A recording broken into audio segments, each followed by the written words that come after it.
This is the June 20th meeting of the Riley Conservation Commission. The meeting is hereby called to order under the authority of Mass General Law 131, Section 40, Town of Riley Wetlands Protection Bylaw, Stormwater Management Erosion Control Bylaw. Notice is given that both video and audio recordings will be made of this meeting. The agent will now call the roll call for attendance. Bob Garner. Here. Judy Keys. Sam Strife. Here. Arthur Page. Yep. Kurt Turner. Here.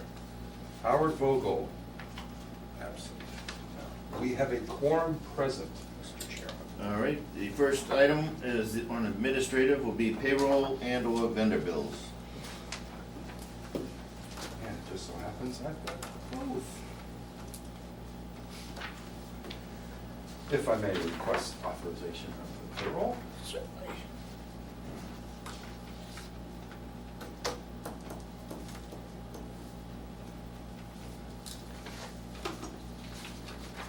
And for your review is our hours sheet.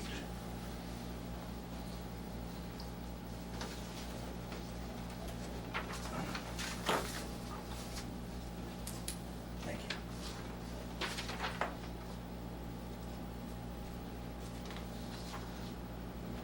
This is a Bank of America bill that ordered some ink cartridges and new headphones for Debbie, our secretary, to use in the transcribing of minutes. Other ones have started having erratic performance in the left side for some reason. Yes. And Mr. Chairman, this is the backup invoice for that. Thank you. Judy is here.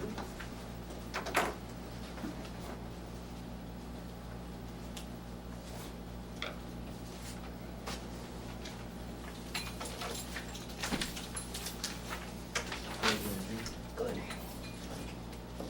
And then this is notice of intent monies that were used for the mailing of a order of conditions. Condition issue. Sign my name. And this is the backup invoice for that. I knew you'd do it. Try to find it. Yeah, it's a treasure.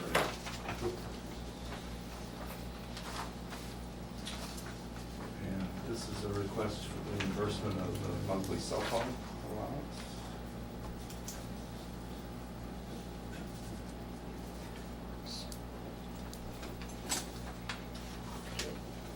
Wish my cell phone was that cheap.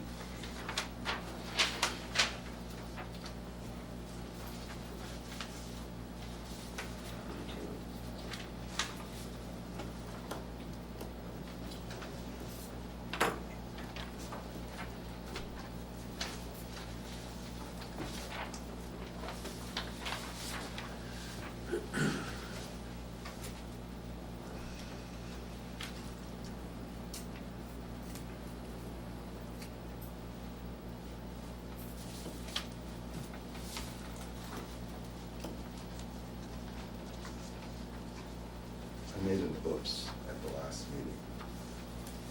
I inadvertently passed around a signature page for a determination of applicability when we were actually voting to issue an order of conditions. Which one is that? 45 School Street. Yes. So this is for Arthur, Judy, Howard when he gets here, and Kurt Turner to sign. Okay. So they have it on the correct form.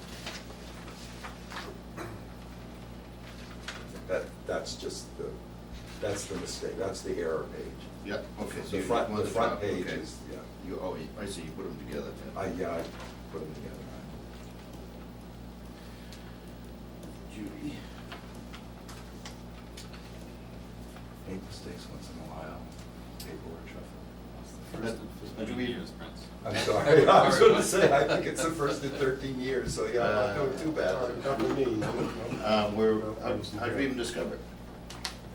Because I went to start working on the permit, and the first thing I do is make sure that I've got the signature page in the right file, and I looked at that and said, oh, geez, it says determination on the top of it, so. What do I have to do? Oh, right Sign on the front here, Sign on the just, front. just re-sign, yep. Because if it's the wrong form. So I'll have to wait for Howard.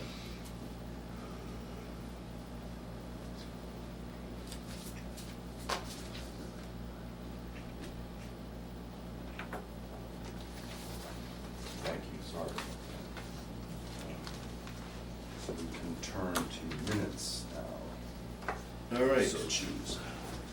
There's 3 items, minutes. We have May 30th, October 20th, November 10th. We'll do them one at a time. Kurt, you had something on it. So we'll do the May 30th, 2017 first. Okay. Has anybody had a chance to read it? That one did just come out today, so Yes. Yep. No problem. sorry, sorry for the. Anybody see any errors, omissions on it? I did not. Do I hear a motion to accept it as it was presented? So move. Second? Second. All in favor? Aye. Aye. That one is done. Unanimous, thank you.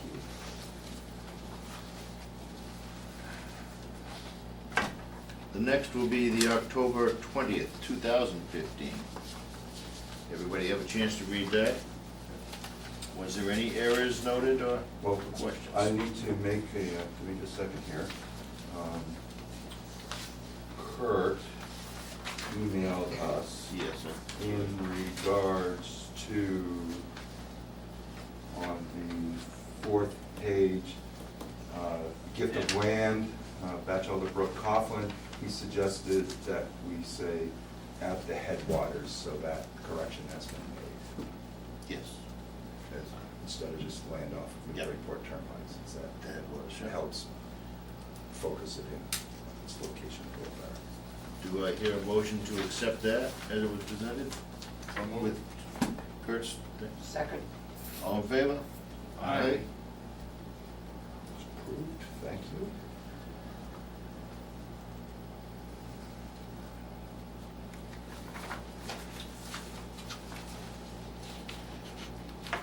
That brings us to November 10th, 2015.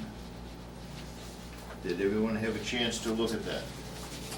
And I've got, again, Kurt had emailed the office. We had used the word project twice on page 2 of 4 under the Yep. new request to determine applicability for 968 Havel Street, so we removed the second use of project. Kurt, also on page 3, Kurt Turner suggested we insert the word such, in regards to the partial certificate of completion. It actually changed how we've always stated that. So right now it says Turner moved to issue a partial certificate of completion, SMP 11-2014. Vogel seconded the motion and the motion passed unanimously. The suggested change in wording would make it read, Turner moved to issue such a partial certificate of completion, 11-2014. That's because there's a qualification in the prior sentence that doesn't appear in the motion. And that would be what, because? Contingent on the resolution of the stabilization issues discussed. That's not in the, technically in the motion, so if you put the So word maybe we section should- there, it includes all that.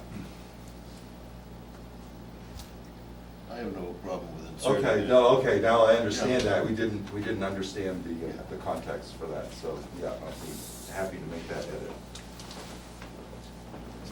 That's good. Do I hear a motion to accept that with the changes made? So moved. Second. All in favor? Aye. It's approved, thank you.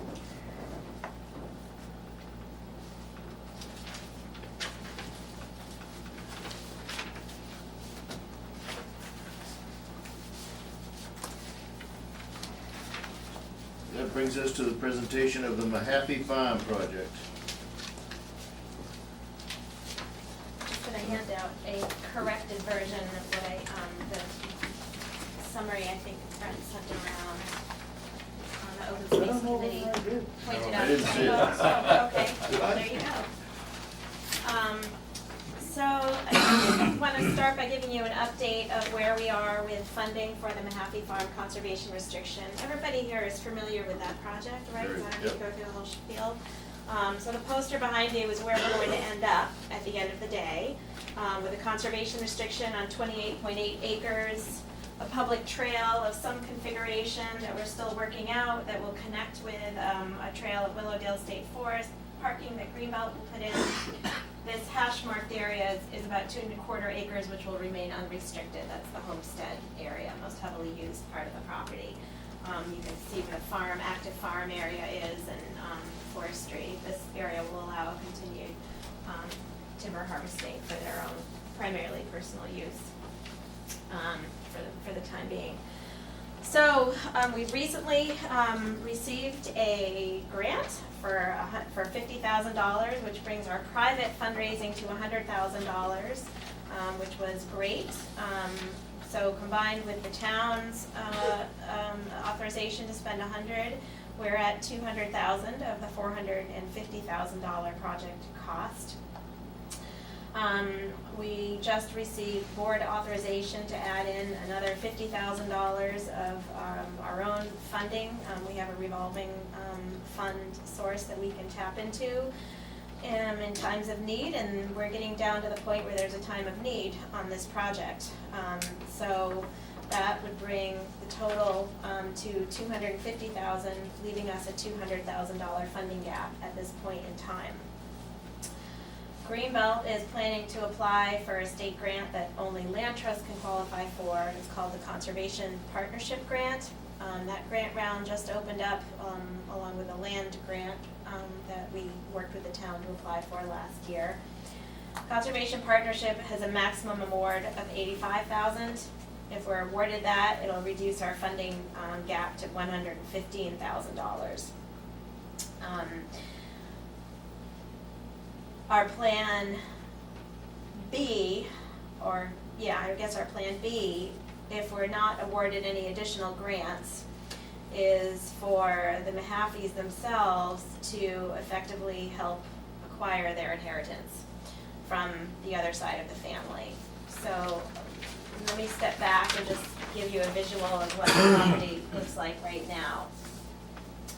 So right now, Tenney's own everything, including this area right here. So the Tenneys own this right now, and then all the Mahaffeys own is this lot right here, which is lot 1. You didn't get the acreage right there, but that's a little over 2 acres right now.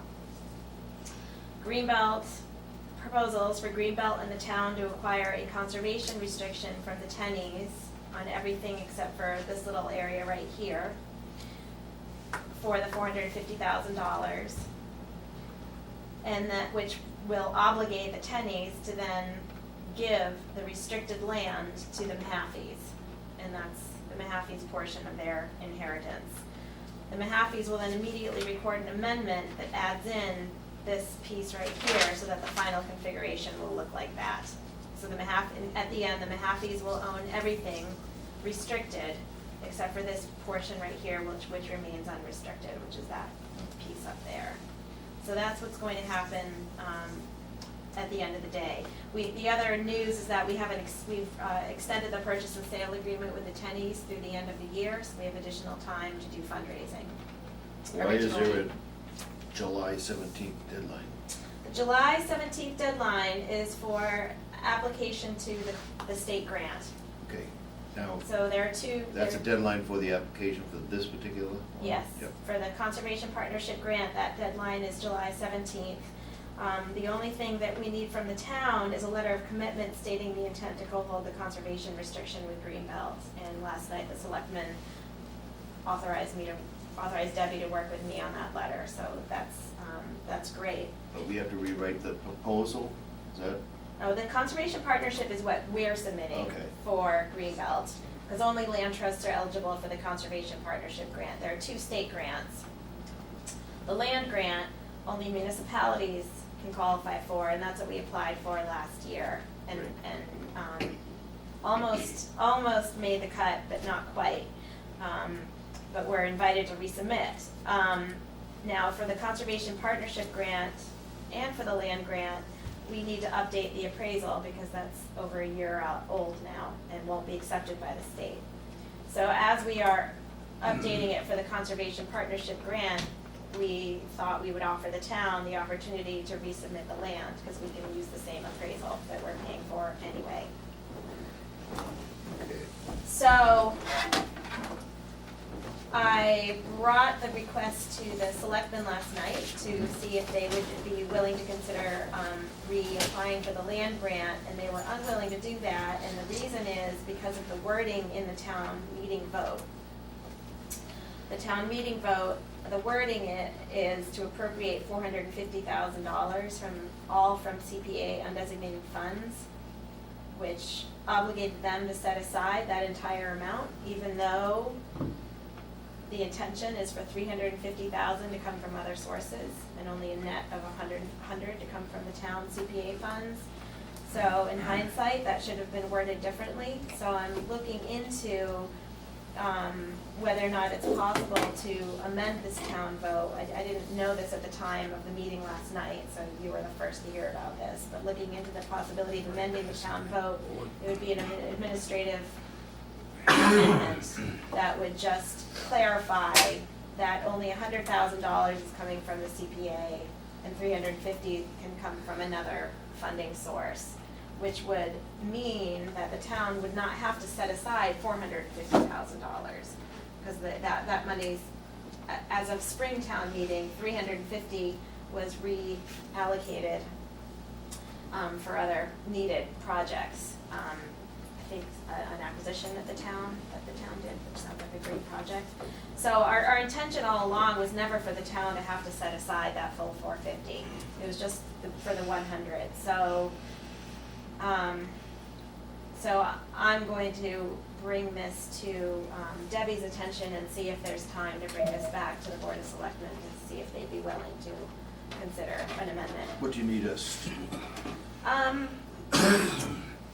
Well, if you're so inclined, I suppose you could recommend that the town resubmit the land grant contingent upon making sure that solely $100,000 needs to be appropriated. No more than $100,000 needs to be appropriated total. Yeah, we'd probably be still getting money back from that 100,000.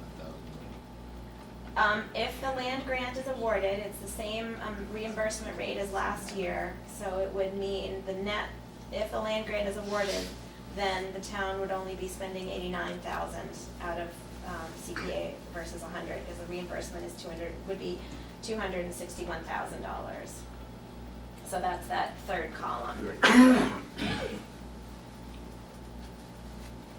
Questions?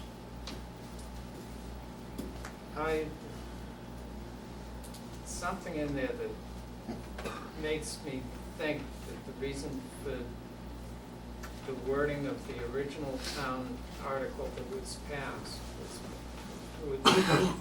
the wording was set that way because the state requires the town to commit to do something before it'll give you a grant for that. That's right, the wording, And- yeah, I'm just wondering if you change that wording, then the town isn't committed to do it, and therefore you negate the possibility of applying for that grant. yeah, right, so any proposed changes I would run by the state, because what I think we should have done, and what I think, and what other votes have looked like, is that the first line says the town votes to appropriate $450,000, which is what's required for, or raise and appropriate, which is part of what's required for the land grant. The land grant actually allows I should have printed out the application. I don't think I brought it with me. But it's the land grant allows the town to appropriate, I believe, and get from other sources. As long as the town meeting vote authorizes the town is spending the full amount, that's what the state needs. Then the rest of the article is where that money comes from. So this article So what you're stated up asking, front that the town is appropriating $450,000, which is fine, but in the explanation, we repeated that the town is appropriating $450,000 and specified from CPA, and that's what we shouldn't have done. okay, So the corrected an amended article, if we go that, if the selectmen choose to go that route, would clarify that we're only appropriating $100,000 from the CPA. The rest would come from a gift account, and then we would supply that gift Yeah. right immediately before does acquisition. selectmen have authority to modify a town vote? No, it would have to go back to town meeting in the fall. So there has to be a town meeting too. There is a town meeting, fall town meeting, I understand. Yeah. I don't think we'd propose this if there wasn't going to be a town meeting anyway. But it would be an administrative clarification. Further So- questions? And, if there's another meeting, I can, before the 12th, do you meet every other week? Every three, and the selectmen meet every Monday? No, they're meeting every other Some Monday are scheduled, I right now. think they're 2 weeks. Every 2 weeks. Every 2 weeks. Yeah. So again, what did you need? Well, if you're so inclined, I suppose you could recommend that the town pursue the land grant so long as the town isn't committed to more than $100,000 of community preservation Yeah, funds. that seems to be the core issue. The Right. core issue is that the CPA monies got tagged and flagged as being Yeah, I committed know to it's that. already used. Yeah. So they couldn't utilize them for other things like the 221 Main Street acquisition Yeah. and/or also the elevator Right. project for this annex bill. Right, because of the wording of the article, the way it was worded. Do I hear such a motion? I'm, I used to. But, you move it. I'll move it. Oh, I thought you was gonna say something else. I'll second it. Second it? All in favor? Aye. You gotta hustle. Thank you very much, sure Yeah. do, yep. Thank Have you. Good luck. you talked with your attorneys about this? I'm actually gonna do better. I've talked with Stuart Saginaw of the Community Preservation Coalition, and then I'm going to reach out to the state, but the grant administrators, who will run it by their attorneys, and then I'll talk to Debbie to see if it can be run by town council. That's where I was headed, Yeah. because my understanding was that it was town council that came up with the wording of what was voted on at town meeting. Yeah, And they might well have a good thought as to how it should be reworded. yeah, that's right, yeah. And, yeah, Sam was right, they did request it to read that way because of. The grant requirements, yeah, Yeah. but I think that we could have built in more flexibility there than we did, so. I don't know if we need to get into a great deal. I'm a little confused about what you said has changed with regard to the Mahaffey situation. Are they now cut off from the street? No, no, what they own right now is, they own this lot right here, this is Newbury Road right here.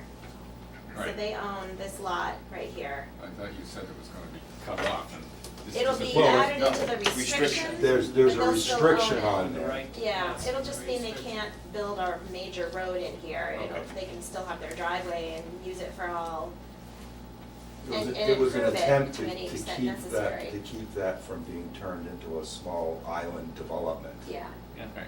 Because the private property owners could have the option to sell their property, and if access wasn't restricted, you could have one or two mansions stuck in there with a landing strip cul-de-sac going to. yeah, So, and if zoning ever changed to allow, Yeah. pork chop lots and all that stuff, so that was the intention of that. So they're just amending it to add that into the conservation restriction, but they're going to own, at the end of the day, the Mahaffeys will own the whole thing, and this part will be completely unrestricted, and then this will Everything be, else is restricted.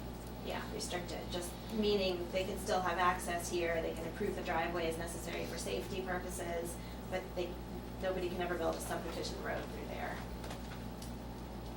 So their driveway, here's Newbury Road, Yeah. and their driveway comes up here. That little add-on on the back, is that cleared field now, or is Yep. that wooded? No, that's all cleared right now. That's all cleared, and they store some machinery and materials up here related to some of it's related to the farm and some of it's related to, Not- Michael's masonry business Oh. as well, so it's kind of a combination of things. Yeah, well, thank you. Sure. And good luck. Thank you. Appreciate the time. Do you want me to stay for the discussion of the,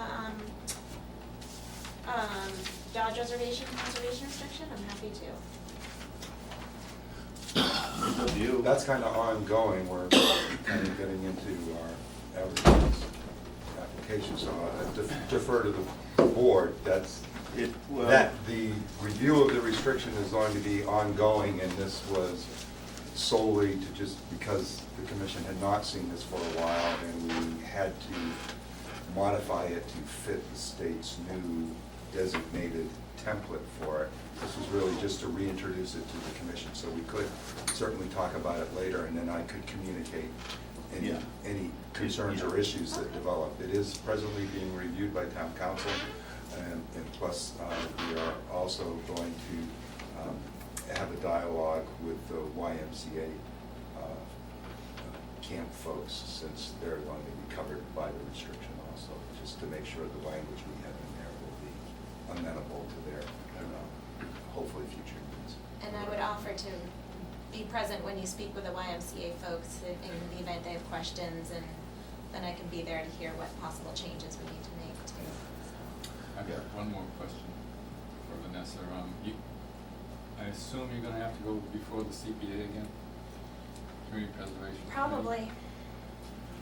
Evening. Yeah, I would imagine, yeah. Thank you. All right, All right, we're getting a little behind schedule here. thank you all. So the next item we have is the Brad Street Farm Conservation Area, a review of proposals for the farm and license. No one is present for that item. Could we go to? Definitely jump ahead. 226 April Street? Yes, that would be good. Let me just note this.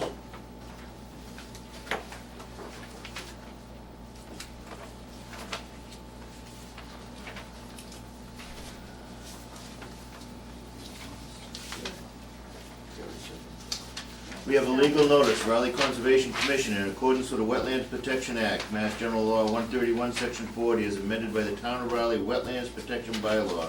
Public meeting will be held Tuesday, June 20th, 7:45 PM, Room 5, at Town Hall Annex, 39 Central Street.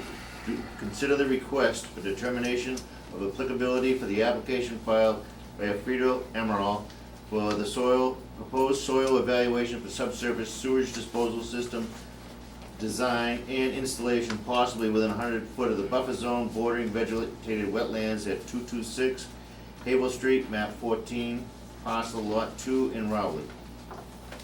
You've got the floor.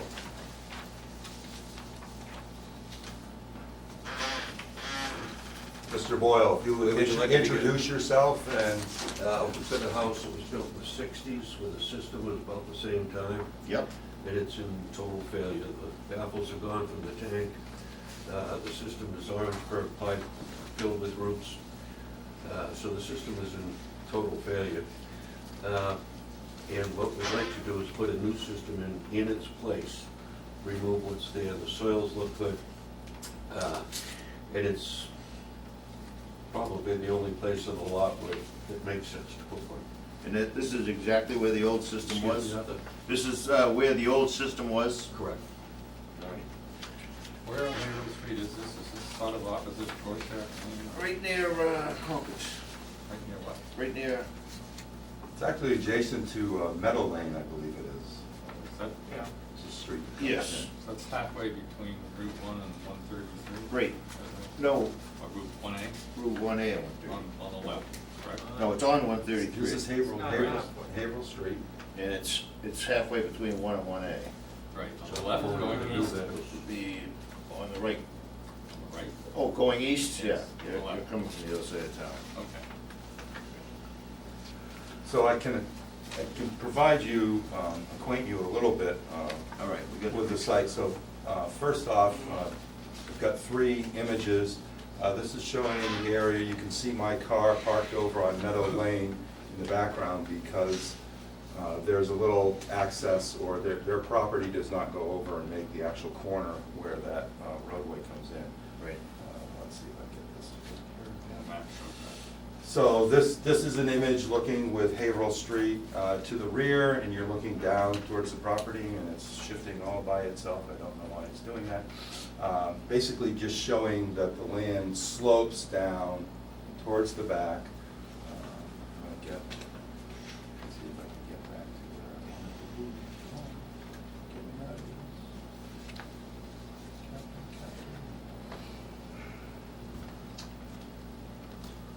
So this is the assessor's map showing the existing residence, showing forested wetlands from the state's wetlands overlay, just to give you an idea of the amount of forested wetlands that are off the rear of the property. And let's see if I can get the plan I need today here.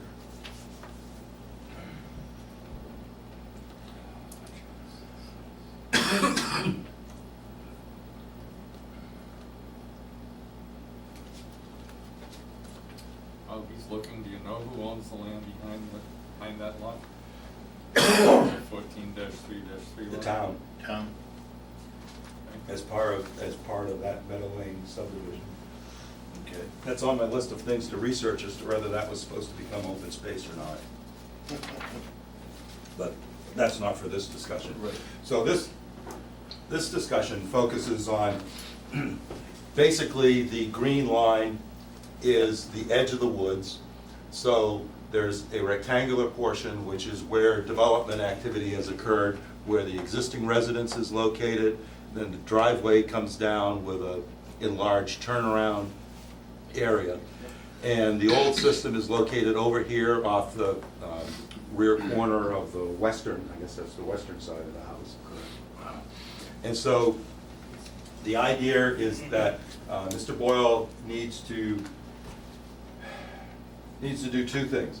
He needs to do soil evaluations so that the Board of Health can assess whether the soil is appropriate. And then also so he can move into the next step of then having an appropriate system designed to go in that location.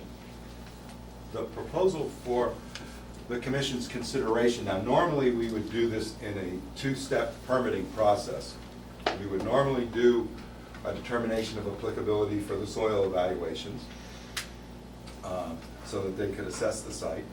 And then we would, depending upon what system got proposed and where it was going to be proposed, we would then have a second determination or possibly a notice of intent, depending upon what the amount of disturbance and how much was going to occur. In this particular situation, I'm going to ask if the commission would consider kind of a dual purpose determination, because the area for where the system can go when it is designed is so restricted to this small corner of this lot.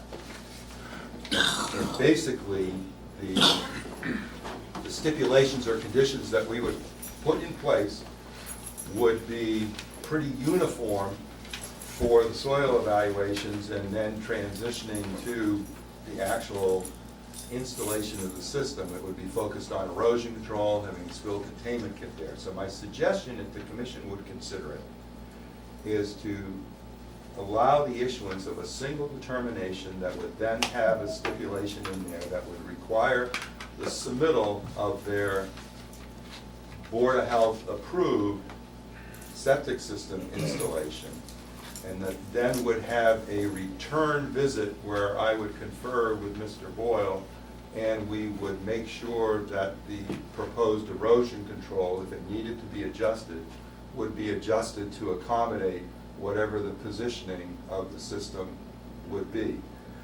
There is the alternative aspect, is that the system could be positioned further up on the side yardway and tucked in a linear manner going up towards Haverhill Street, although we're not really sure that's the way things are gonna go. Or it might be moved a little bit more, sort of down that slope into the rear yard, if I can get this thing to show that one picture, so you can kind of see from this picture that things slope down this way, and then you have the rear yard. Usually, you would be siting your system where you have a larger separation to existing groundwater, because you can usually presume, with all the forested wetlands in the back there, that the lower you get in the rear yard, more than likely you're getting closer to the high groundwater. So having a system that percolates and infiltrates is probably going to be more advantageous for it to be where the former older system was installed. I'm under the impression that the older system installed failed mainly because of roots. Well, yeah, as well as the fact that it's also, we're not sure that it's adequately sized as to what would be called for and under the present regulations. And isn't that a fair statement to make? At the same time, can we discuss the trees?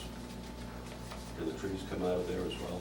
Well, the trees are on the side lot, yes, that we talked about. Yes, there's a very large, three-trunked red maple tree that's right there, so that is gonna go. It is probably 80 to 90 feet away from the edge of bordering vegetated wetlands, and in most instances, the commission would kind of consider this to be a landscape tree that is overhanging the house, so even if they were just asking for it to be allowed to be cut down because it overhangs the house, I would recommend that that be considered.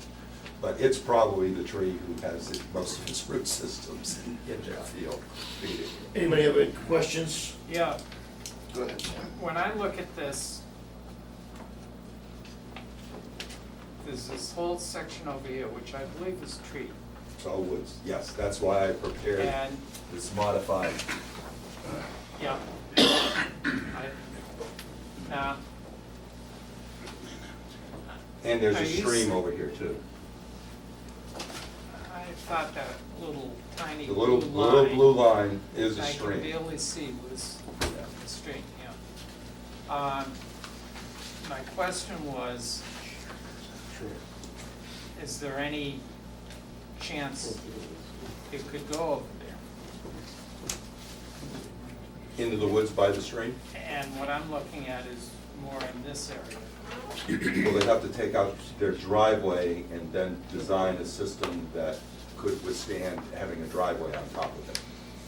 But yes, that eventually could be a possibility. Well, was. Mr. Boyle has already done some tentative, because he had defined where the existing field was in the box, he's already tentatively investigated the soils, which is why they're focusing on that particular area, because the soils give the appearance of being of a nature that will support a proper percolation rate. What's the frontage on Haverhill Street? Wait a minute. Pretty big. Yeah, it's pretty long. 257. Yeah, 257. there we go, 257 feet, yeah.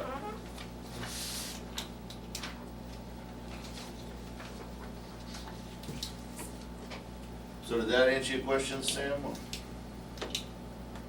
Yeah.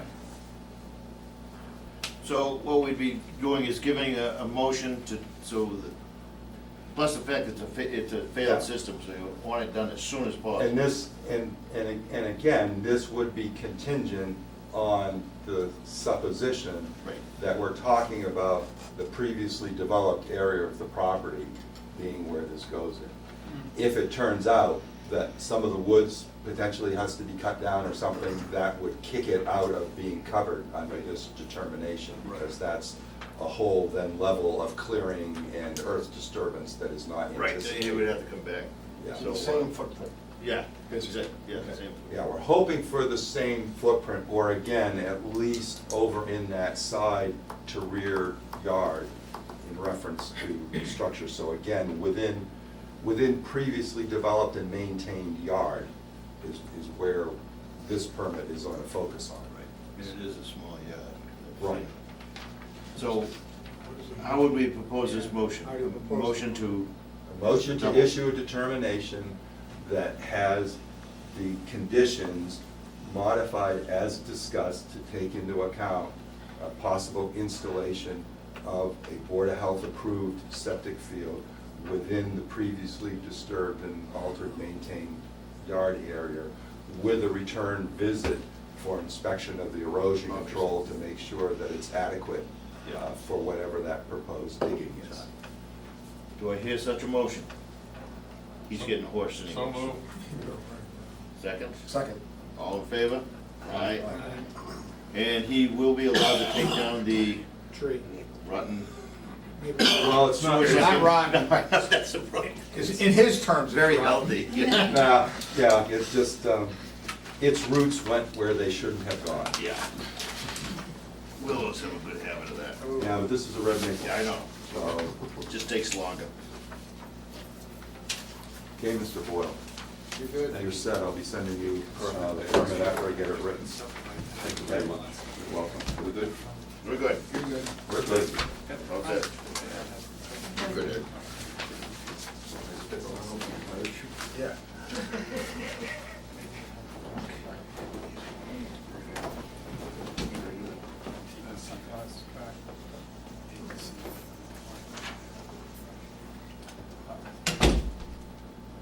See, I don't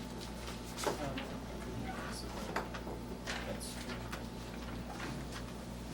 building new, Yeah, the stream is indicated as being intermittent, but I haven't assessed the stream, again, because we were limiting this consideration just to the previously Right. developed portion of the lot. Yeah. The only reason I brought it to your. There's no water in it right now.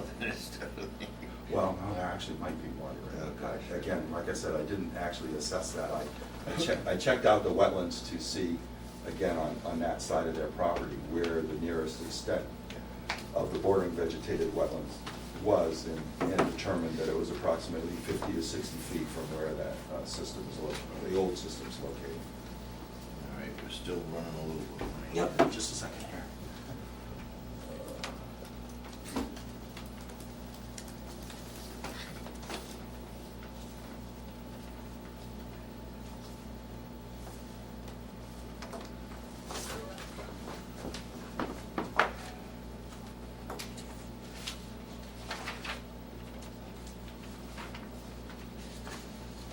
it's not really enough to subdivide.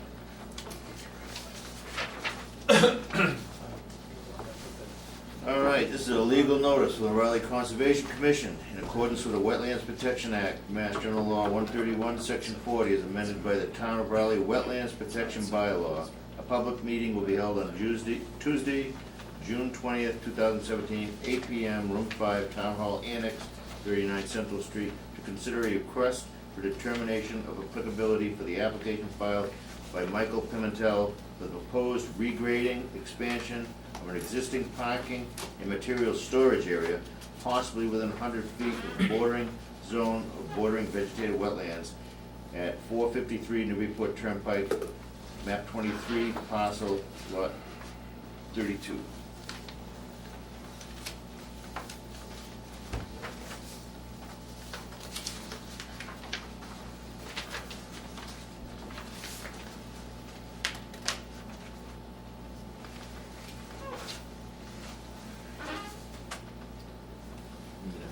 Yeah. You sure? You're on. Okay.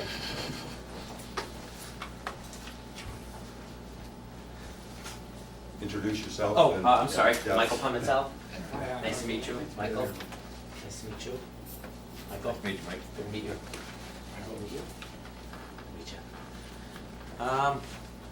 I bought this property a couple weeks ago. a month ago, actually. First thing I did is come down, see Brent, make sure that, it's my first commercial property. Just wanted to make sure I was doing everything right, and he disclosed to me that the previous owner, looks like he pushed some of the barrier on the wetlands. So I hired under the, being advised from Brent, I hired a guy to come in and flag everything on the wetlands, and then hired a surveyor to draw up the plans. And Brent made me aware that 25-foot buffer, because all I'm trying to do is just regrade that's what there, because right now, the previous owner, there's some tire ruts and stuff. It looks like he crushed stoned it, but he didn't do it properly because it's very soft. So all I wanted to do was just take out the soft and put in some new gravelled area into what's already existing.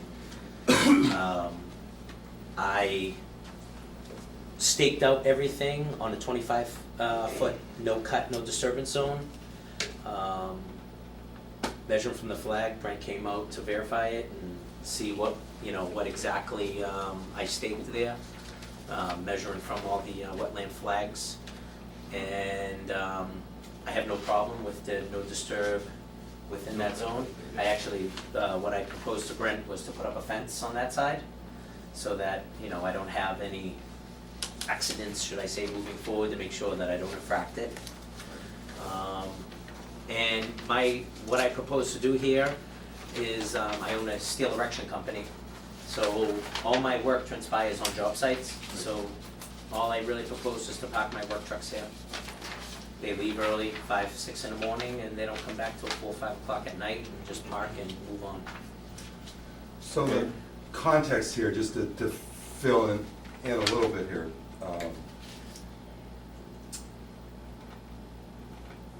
There was actually a previous person who was interested in buying this property, and it was when I was first invited out.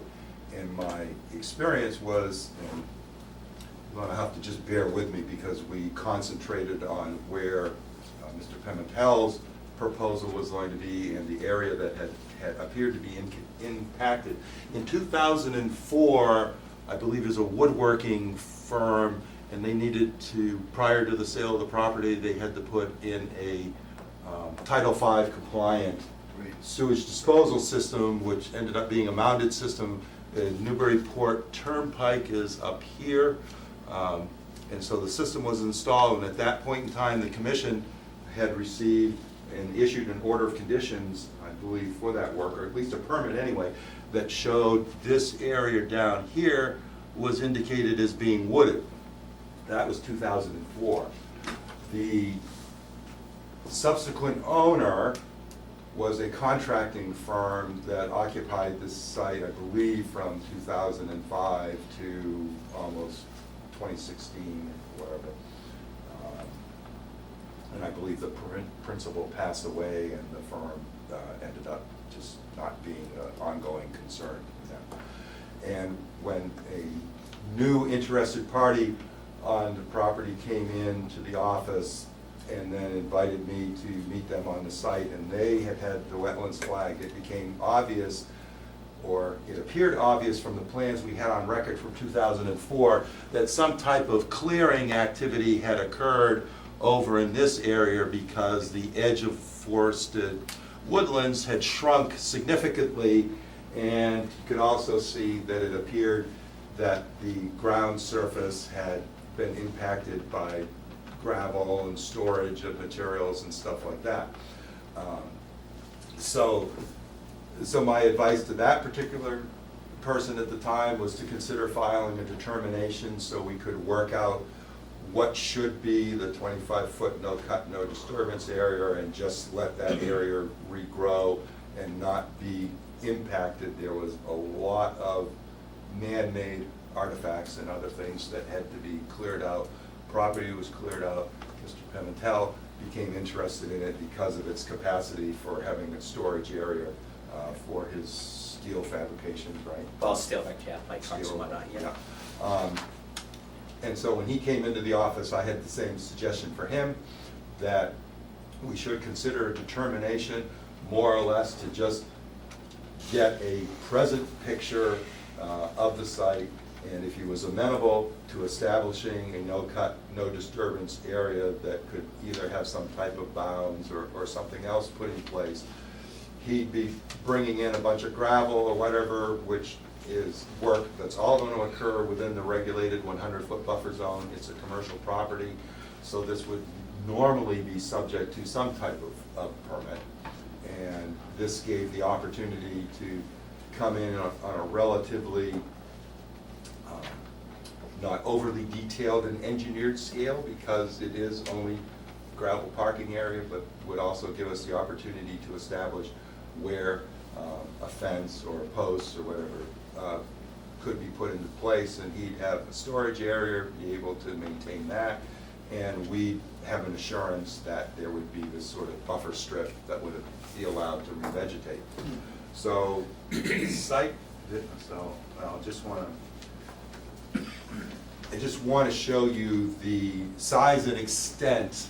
So the existing building's right here, the driveway kind of comes in, arcs down, and then there's the cleared area. The septic system is right next to the symbol for Route 1. But you can see it's actually a very large site that contains a lot of forested wetlands, and it does abut town conservation land that's here. And this is the wild pastures development, which has conservation restricted land right here. So there's a lot of quote-unquote habitat there, but for Mr. Pimentel, he's really just interested in fixing up this corner so that it's usable and can suit his It looks like, needs. from what I'd seen, that it was a parking area to begin with. Yeah, Just- I'm not looking Yeah, so to basically, change the the grade of the land, contractor I'm has just yeah. kept pushing the bounds a little bit. Basically, it's just gotta be maintained. That's all. Yeah. Yep. While you're on the map, Brent, what is that dashed line that? This is the easement for the drainage, one of the stormwater basins for the wild pasture development. Okay. And I assume this over here is also a drainage easement that possibly the town has That for must be- Weathersfield Street. It's a town, yeah, Yeah. they're plugged up. Yeah, I mean, I purchased, it's like 8-point-something acres. I have 1 acre of usable land, so. Yeah. I'm just, I came down because I don't wanna, I wanna make sure I do everything correctly. Yep. Which is perfect. Yes. All right. Where is your business now? Right now, I'm in Peabody. I'm on Route 1 in a commercial condo. I have 2 bays. Yeah. Well, welcome to town. I live over in Georgetown, but thank you. Thank you. All right, you've been down and inspected it, so. Well, what yeah, are your I mean, recommendations? here again, we've had the utmost cooperation, and this Yeah. has, been an extremely smooth exercise, where sometimes you can get, overly, what is it, no cut, no disturbance area, whatever, well, but the, working out the geometry, we've decided, where he already had marked out, because the wetlands had been flagged, it was very easy to mark out the 25-foot.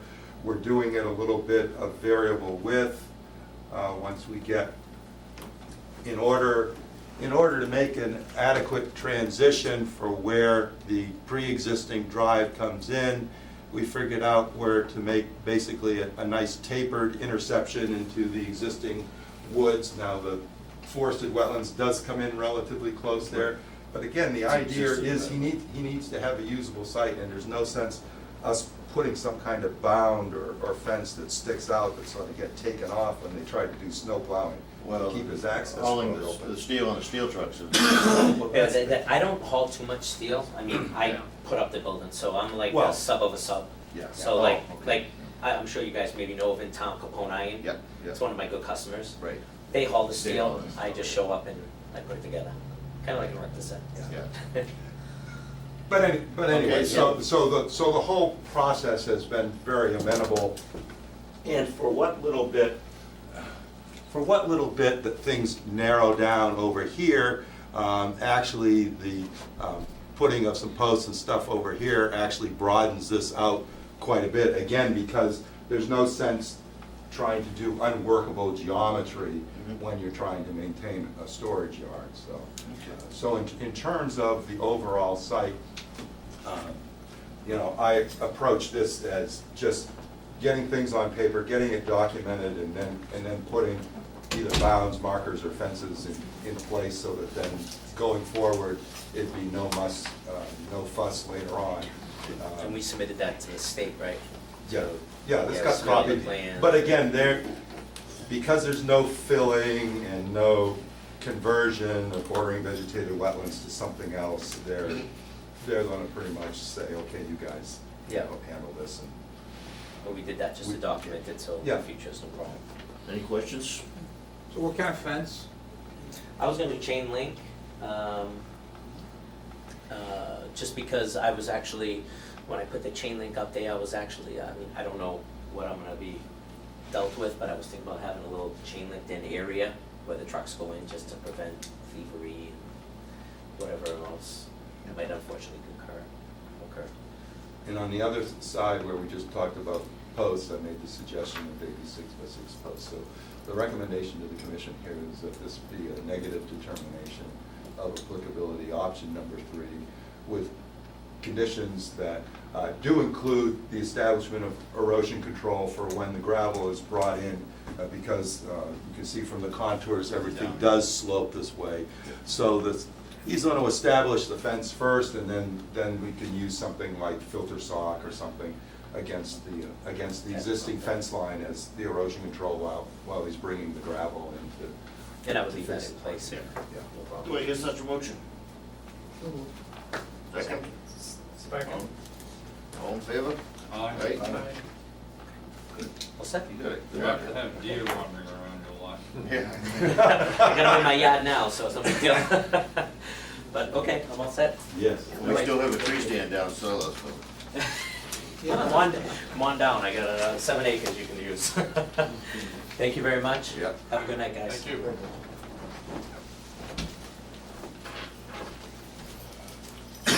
We do still have a tree stand, right?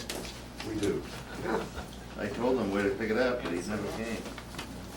Oh, I have to call him, yeah, because he was supposed to get back in touch with me and try to give me some indication as to when he could come down and pick up. That's the one from over by the Yeah. Red Gate Road at the end Yeah. of the landfill. Yeah. There's the second one down there too. Okay, All right. this brings us to our 8:15, which we're late for.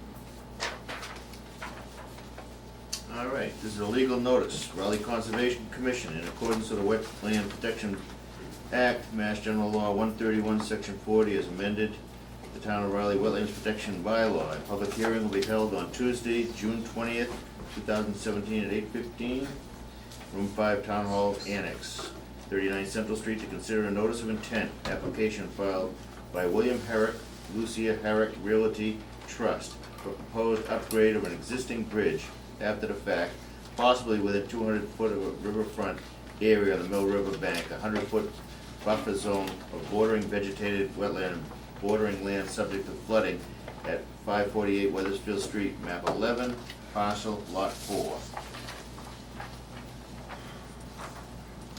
And you have the floor. Thank you. My name is Bill Manuel, Wetlands and Land Management. The development of this project and the plans and the NOI have been pretty much on the fly. I was out there to flag the wetlands about a week and a half ago. The surveyor came behind me. Brent and I had a site walk last Thursday, was it? I had to travel out of town unexpectedly over the weekend. I got back into the office later today, or earlier today, I should say.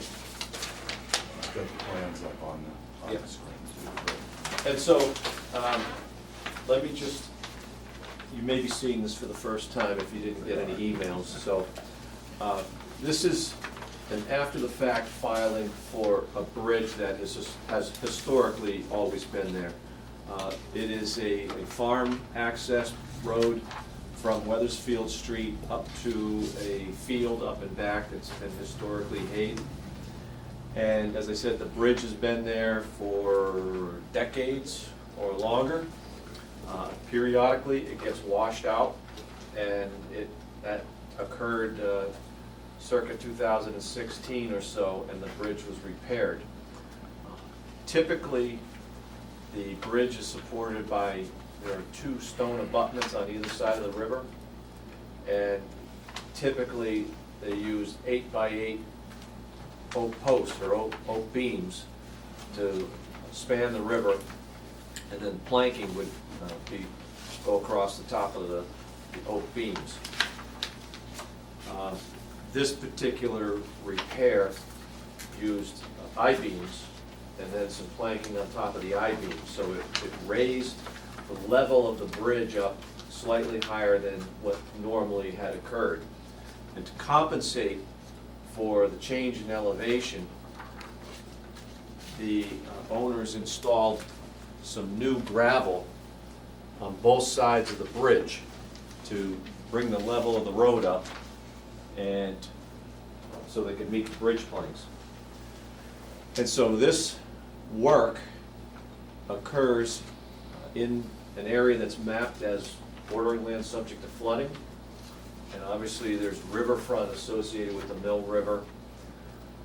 Some of the work, some of the stone may have fallen into the channel of the river, so there may be some land underwater impacts due to some lost material. And some of this stone here, you can see, might have slopped a little bit into the adjacent bordering vegetative wetland. So, and there's another component of the project as well that we'd like to add in, and that is in the background of this picture, as you can see. Actually, give me a second. Okay. Yeah, so there's some photos of the Yep. gully. As you go up the farm road towards the field, the water that sheets off of the field finds its way in a concentrated flow at the, basically at this corner of the field here. And there is an erosion gully there, a naturally formed erosion It's gully. on that side, on the left side? It would be, Yeah, it's indicated Up in here. the red. yeah. So everything sheets off the field. It's probably about a 2 or 3 acre field, and everything just comes that way naturally and then has created a gully. And you can see the edge of wetland comes right up to that point. So the gully is formed up here, and it is running down towards the wetland. And we thought this was an opportunity to repair that gully and stabilize it so that we can put a check dam in there and cease the erosive force of what's running off. So the impacts are that we have a small volume of flood storage that is now occupied because of this approach and some of the rubble banking that's kind of keeping all the gravel together. And the engineer has calculated that to be roughly 287 cubic feet. And that also includes an inclusion of the I-beams as well, the difference between the I-beams and the 8-inch timbers. So it's a small amount of flood storage that's being occupied, but nevertheless, any inland situation where you have bordering land subject to flooding, it's very important to compensate for that. Fortunately, we do have an area that's right on site, right in the floodway, and it would take a small amount of grading to remedy that loss of flood storage. And that would be, as you come off Weathersfield Street, come over the bridge, as the gravel road begins to rise up, there's an area right in here that all you need to do is scrape out on the order of about 6 inches as the grade rises. And we will get about 300 cubic feet of compensatory flood storage volume. So we will have more than compensated for what is lost. So that's water that can flow across that then? In event of a flood. In the event, in Yeah, a that's what I'm saying, 100-year in the storm event of- that's where elevation. water can now Right. flow because of the So where- obstructions that were created by this. So you think of it as a 5-gallon bucket Yeah. that you stick your fist into. Yeah. You stick your fist in there, you displace the water, flows over the top of the bucket. So this is taking that area that's had fill placed in it, and it's seeking another spot that's Where you- in the where it can go floodplain off. at the same, well, now the important thing here is it has to be at the same elevation. Doesn't do you any good to be in the floodplain, and if you put the fill in at the lowest point, but then you go to the highest point of your floodplain area and scoop that out, that doesn't compensate for it because you're worried about the waters that are gonna be quote-unquote flooding and seeking someplace to go at the same elevation. So that's why the fact that the farm road that has a Depressed a bit. shallow or gentle taper on the far side from Weathersfield Street, that's why that was targeted to As be the looked obvious. at, and it turned out that it was the appropriate place to go. When we went do down this. there and took a look at it, you could see that that is the first place it goes over all the time anyways, Okay. because it's actually, So now if you bring it down, you Spread can, out the you can same, take yeah. care of that. Okay. Yep. Thank you, I appreciate Yep. the third. So that would take care of the flood volume, and you can see the area that we'd like to, where the gully is, we'd like to just regrade that. And right now, the slopes are kind of eroded vertical, and so we want to sort of make that a gradual slope. We would stabilize it, we would seed it and stabilize it with an erosion blanket. And that way, get the grass to, the seed to stay on the slope, and it would be able would to that be germinate better than there. doing heavy riprap on it? Well, we got two riprap check dams as well. Yeah, it's sort of a hybrid, it's a hybrid erosion control blanket and hay bale with bolstered in the center where the flows would be concentrated by small stone check dams. Right. And what this is a detail of the erosion blanket, and that would be on the side slopes. We'd key that into the top of the slope, and then that would flow really down and right through and right up the other side. And that's basically installed like you see, overlapping like almost a roof. So a roofing shingle. And then these, it's termed a semi-pervious straw bale sediment barrier, and as Brent says, it's got a rock spillway as a key, and then erosion or hay bales with fabric around the bales to make them a little more durable, going up the sides. And if you just put a check dam of hay bales, you're gonna get the water backed up behind it, and it's just gonna flow over again, and Or you don't want it to go down the road either. that's right, it'll be a diversion. So with the spillway in the center of it, it's rock, so it can either flow through it when the volume of water exceeds the capacity for it to flow through, it flows over, but it also gets detained a little bit, and that way we direct it where we want it to go.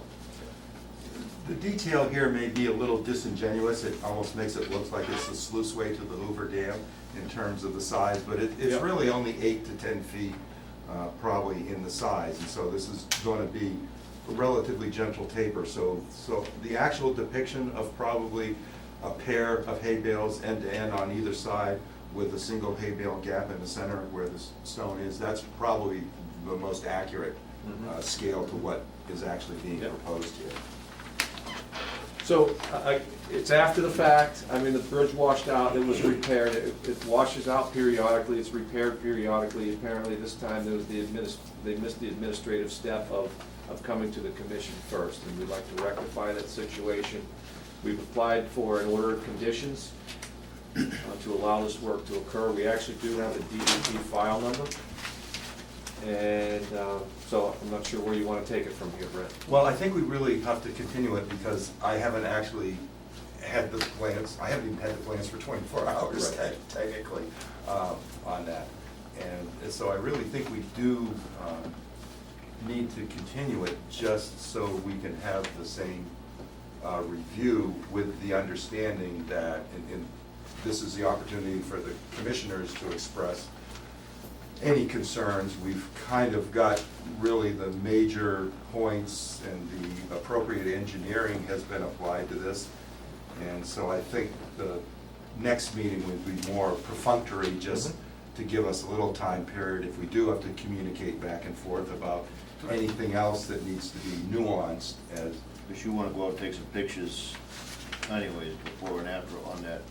Well, I already have, I have been displaying here some pictures that were taken during the site visit, both Yeah. of the gully area. It doesn't really do justice on that. Right. You're right. Well, and- This is not and gonna it's- hold up any production or anything with the hair. I don't think so, no. The bridge is functional. And really, we may have to wait for a little bit of subsidence in the flow to address the riprap that's potentially fallen into the stream channel itself and on the bottom, although I'm not sure that it's really that deep there, but it probably, I don't know, because I don't know that beavers ever dammed that up, so I'm not sure that there's a plunge pool there or anything. So it's probably only 5 to 6 feet deep Yeah. there. It's just Yeah. that the clarity of the water doesn't necessarily let you see the Yeah, bottom. it's because running a little high right now. Yeah. Yeah, But, so, but the major components have now finally all come together in what I believe the commission was looking for. all right. So you would have no problem with us addressing this at the next meeting? I don't think unless there's a problem, anybody would have to even come. We've- Okay, now, I appreciate the fact that, as I told Brent, that I know the enforcement order was issued. There was an attempt to mobilize on this quicker. I was on vacation. Things are very busy this spring. And before I know it, it was about a month after I got back from vacation before I was able to get my arms around this. I Well, there was a appreciate your period of time patience. that I had spoke with Mr. Herrick that was, you were underwater anyway, so Right. not much But of I that. appreciate your patience. As I said, this is going on the fly as fast as we can now. The wheels are in motion, and it's hard to stay in front of it. So I do have to ask, when am I gonna see a full, 2 full We plan can sheets? get those up to your office probably tomorrow. Okay, So this is the time that. Do I hear a motion to, Well, no, wait. Do any commissioners have Oh. any concerns, or have we focused in on the proper things, and do you believe that we've taken the right approach here with? does anybody else have a question on this? Looks like a major improvement that's washed out at least 3 times in the time I was around here. More than that. And Every other year. Yeah, what every other, I think this should stabilize it for some time to come. it should. Excuse me, can I interject though?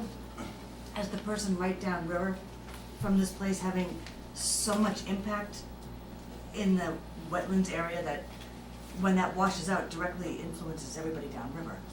Right. Um, Well, hopefully this isn't gonna wash out. Can you just I'm identify just- yourself I'm also with your Deborah name Rossi, and I'm your at five address? 32. Thank you.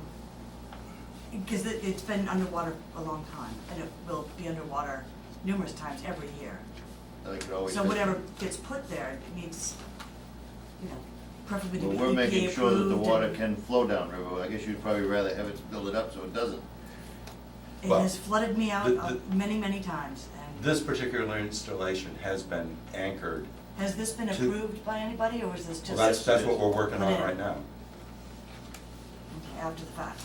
Well, so how we get there, how we achieve compliance is not necessarily up to the control of the commission. You and another neighbor notified us, and we took what we felt were the appropriate steps. The property owner and the applicant is here, has engaged the services of the proper credentialed professionals who have put together a submittal which does bear professional engineer's seal. And so we are moving on addressing that the work on the site No matter the fact that it occurred prior to permitting, when we get done with this process, it will be compliant with. And the right, I'm just, Yeah. because my driveway would wash out before the bridge and end up downriver. That had to be all retrieved, you know, to, So we, be always in again, compliance. we are so addressing I'm the just, issue. I don't We're- want it to float to me and have to deal with that again. I don't think steel It flows. is I not know. gonna do that. No, I'm not speaking to the No, steel, it's not gonna do that. everything else that would be underwater. And the applicant is taking the proper steps to compensate for the gravel fill and the riprap of the approach of the bridge so that there will not displace flood waters. They will be provided with what we call a compensatory storage area on that property. So they're not gonna go and seek other people's properties to go spread on because this has displaced them. Hmm? But that depends on the amount of rain, you're still gonna get a lot of water, and so is this property. It awful, yeah. All right, do I hear a motion to continue this for the next meeting? Pending further investigation with Brent and the plans we'll have at that point. So move. Second? Second. All in favor? Aye. Okay, the next meeting is what date? Second is 11th? July 11th. Thank you. Thank you.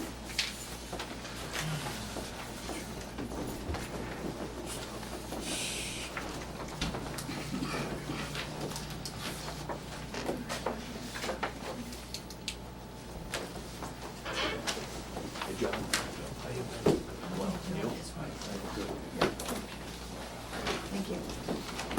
This is your sheet. Good, thanks.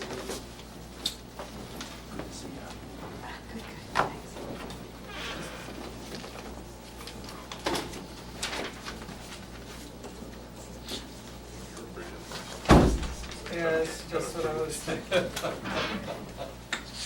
And I was thinking what she was thinking, you know, that it gets built and rebuilt and rebuilt.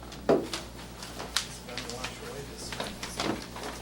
These were just given to me yesterday, so I was getting them today.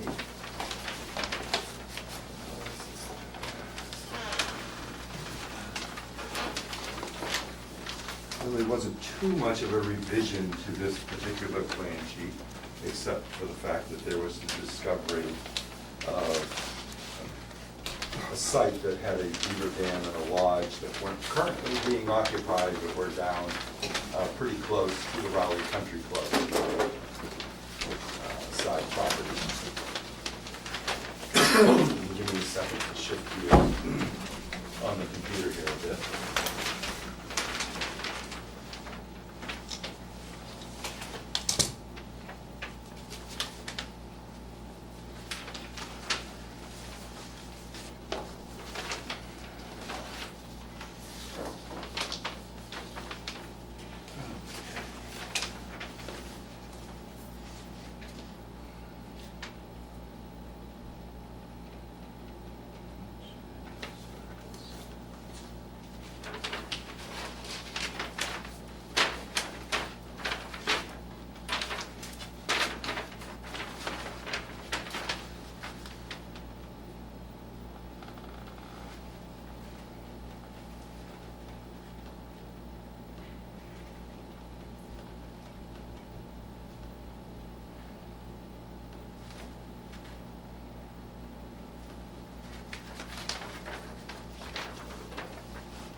Technically, the legal notice was already read right at the last meeting, but I'm going to give it to you again since we just instantly went to a continuance.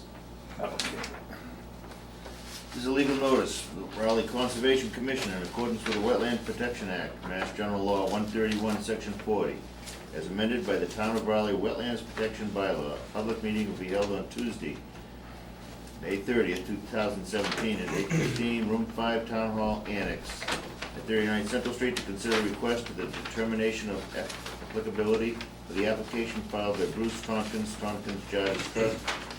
Proposed determination of the perennial intermittent status of an unnamed water course that flows from Daniels Road to behind Emily Lane at land off of Daniels Road, map 9, parcel 23 in Rowley.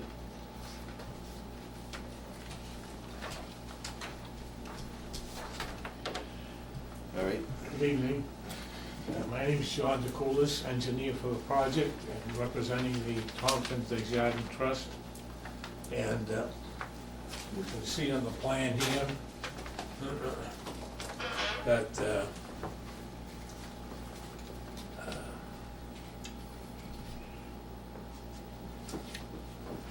they have a stream that's about 860 some odd feet long that starts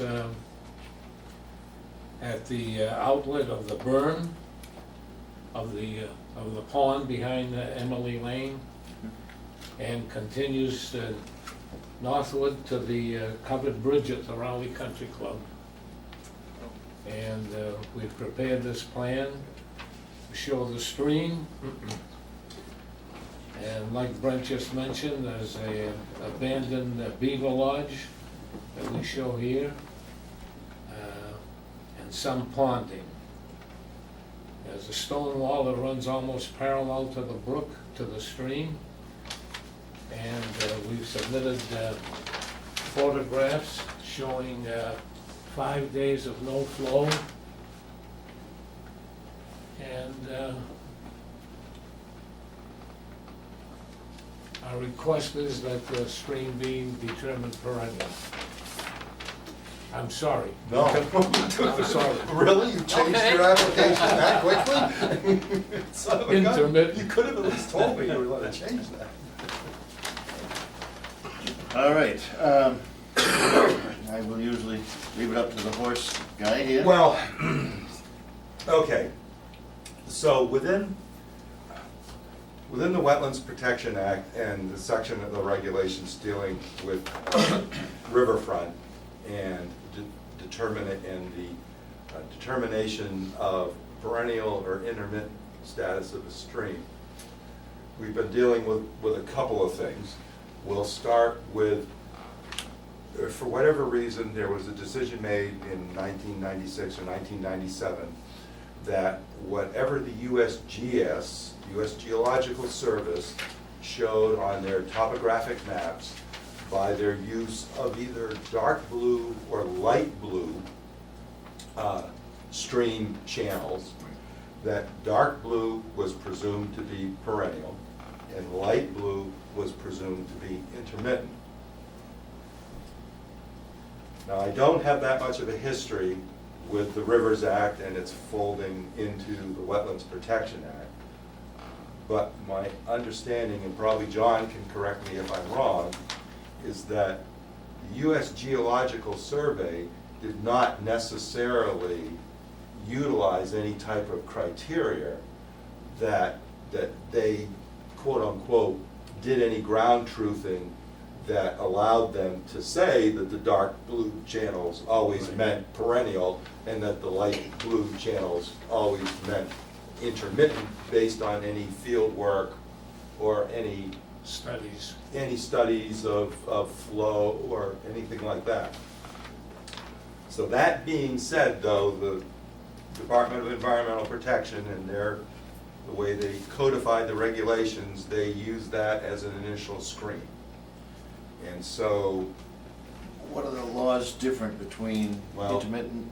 yeah, I'm gonna have to, As far as let me go a yeah. little further on this to talk about this site in particular. So, this is the Rowley Country Club, this is Emily Lane, just to give you kind of grounding. These are the ponds that are used for irrigation within Rowley Country Club where this stream flows into it. This is what has historically, I believe, been called the ice pond. Right. That apparently, because there was an earthen berm that was built there to control flow and impound water, there used to be a rather vibrant ice harvesting business historically in Rowley, especially apparently supplying ice to the Gloucester fishery folks. So that's why we come across numerous quote-unquote relatively shallow ponds that had their flow controlled by some type of earthen berms. So USGS showed a dark blue line coming up to the base or the outflow of where the stream exited what had historically been used as an ice pond. The regulations also say that where a stream is affected by an impoundment, such as an earthen berm, that you can presume that the downstream channel is perennial. Again, my interpretation here a little bit is that the feeling was, if there is a control structure, a berm or impoundment, that it is interfering with what would be the normal natural flow, and that therefore the precautionary or the standard way of dealing with that is to presume that it's a perennial from downstream from that impoundment. Now, the second thing that the regulations talk about is that in order to overcome the perennial presumption of the behavior of a stream channel or a water course is in a period of non-drought, in a period that drought has not been declared in the Commonwealth, that if you can observe at 4 discontinuous times, 4 different, provide field work that shows 4 different events where water is not flowing in the channel, that you can overcome the presumption that that channel is perennial. So previously, Tompkins Desjardins Trust had filed with the commission, and not to get into things or whatever, there had been a demonstration of periods of no flow through the channel, down gradient from the ice pond over to the country club property. But there was an order of conditions in place on what I think you folks called subdivision lot 16 or 16A or something like that. And so because that order of conditions through the Permit Extension Act, as well as being extended, that order of conditions was valid at the time they came in with the field work showing no flow in the channel, and that could not overcome the fact that that existing order had deemed their riverfront and a perennial nature of the channel. So they waited for that order of conditions, they allowed that order of conditions to expire. So now, here in 2017, they did field work and investigatory work that showed that behind the earthen berm, which was presumed to function as an impoundment, that in fact the ice pond would have water in it, but the water did not reach the earthen berm. And therefore, the earthen berm was not functioning as an impoundment, and there was a section, a small section, but a section of that quote-unquote pond that wasn't showing any channelized flow heading towards the earthen berm. Have I summarized that correctly? Very good, yeah. So Mr. DeCoulis and the Tompkins Desjardins Trust is before the commission tonight presenting that certification of field work with proper field documentation and attesting to the fact that the earthen berm is not functioning as an impoundment, and in fact they have field data that shows in this downstream section of the channel that there are periods of no flow of water in the water course, and that there is a section of the quote-unquote pond or impoundment here where there is no flow coming up to where the earthen berm is located. So therefore, they wish the commission to take that evidence into account and that it overcomes the section of the regulations that says that if the water is impounded, you need to presume that the downstream channel is perennial. They are saying that because the earthen berm does not always function as impounding anything, that therefore the waters from the contributory area that bring water into that former ice pond, that there is not enough flow and enough area to support perennial flow. Even if the berm wasn't there, you don't have perennial flow in the waterway. Is there anything to say that that berm is not really where the berm starts? I'm sorry? Is there any proof to say that that berm is not where the berm really starts? Since it's a pond, you don't know how that was created. Well, the history. Could the real berm, hear me out, right? Yeah. Could that real berm be starting way back up?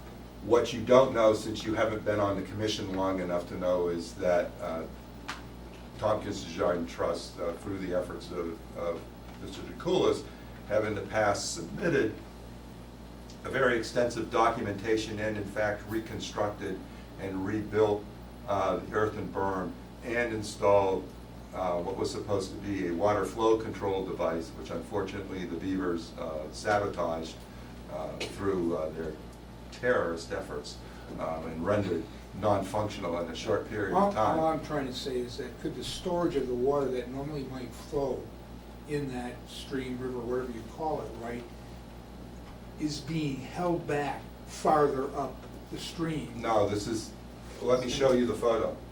Actually, let me show you the photo of this site. So, let's see, is this the right one? No. Hello, come on.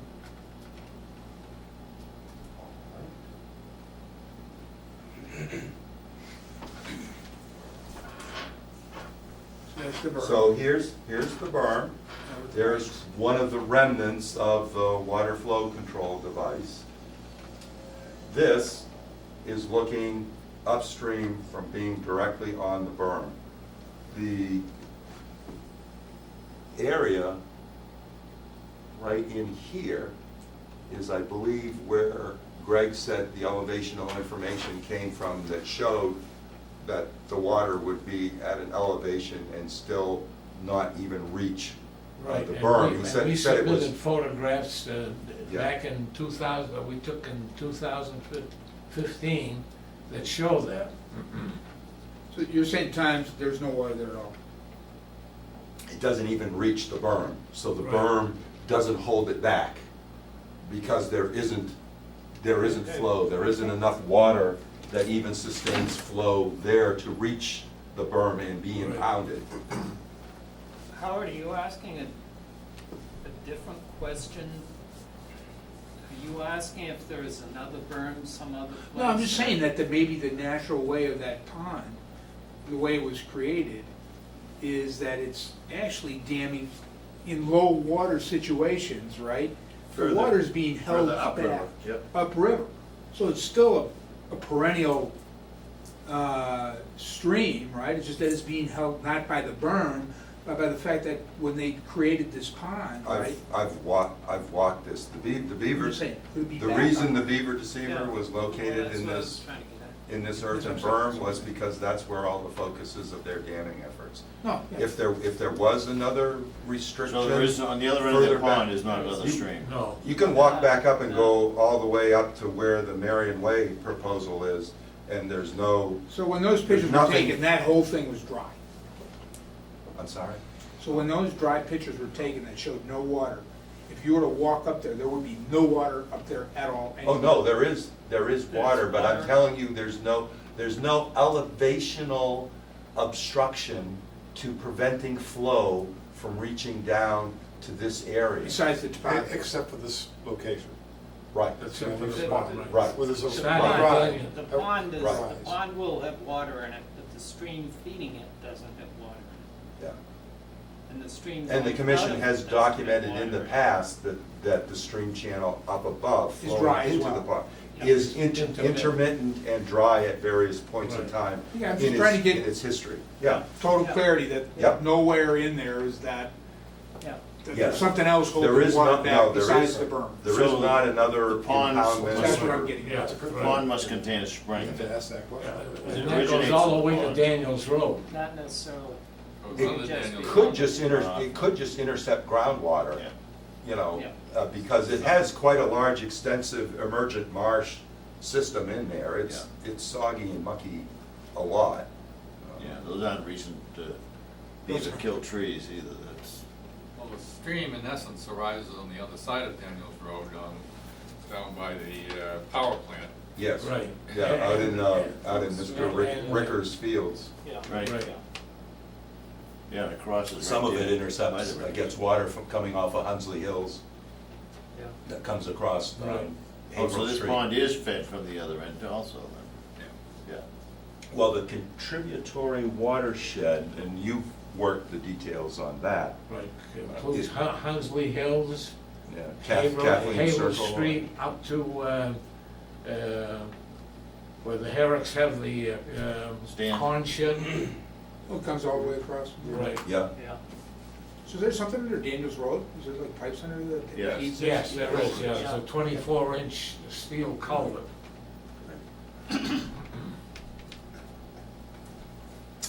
All right, so, anybody have any more questions on this? So what is what are we doing here? Yeah. he is requesting that the commission issue a decision that confirms the intermittent status of the entire stream channel, including the pond area. I don't know whether do we really want to call it a pond or not, or? Well, you'll have to call it a pond, if not. I guess we have to call it a pond. But anyway, that both That'll the fix that. downstream channel and the upstream channel are both intermittent, not just the upstream channel. So you believe it is intermittent? He has turned in. Based on the evidence that you see? He's done the appropriate field work. Well, we actually had a number of huddles talking about how to approach this. And my belief was, the approach was to document field conditions that showed that that berm was not impounding water. It's kind of like, when is a beaver dam not a beaver dam? Well, it's not a beaver dam when you don't have beavers maintaining it and making it a dam. But it's still a pile of sticks and mud. Oh, yeah. But if it isn't holding back any water, it's not quote-unquote damming anything. And so we sort of have the same situation here. What did So you say is it about less the cheap? 5 dates, Brent? I didn't quite understand what you were saying back then. Oh, you have to do field work that shows 4 different discontinuous days in where drought has not been declared, that you have no flow in the stream So channel. last year, you couldn't have done this. What No, last year you constitutes, definitely couldn't. what constitutes discontinuous dates? The dates I see here are 5 consecutive dates in 10, and all these date areas are consecutive days. Does that constitute discontinuity because it's a separate day even though they're next to each other? Well, isn't this all from different years? I can't remember, Well, these, You do it different years on here? Well, in different The sections. different sections are different years, but each section are Yeah, they're each year. Continuous days, right?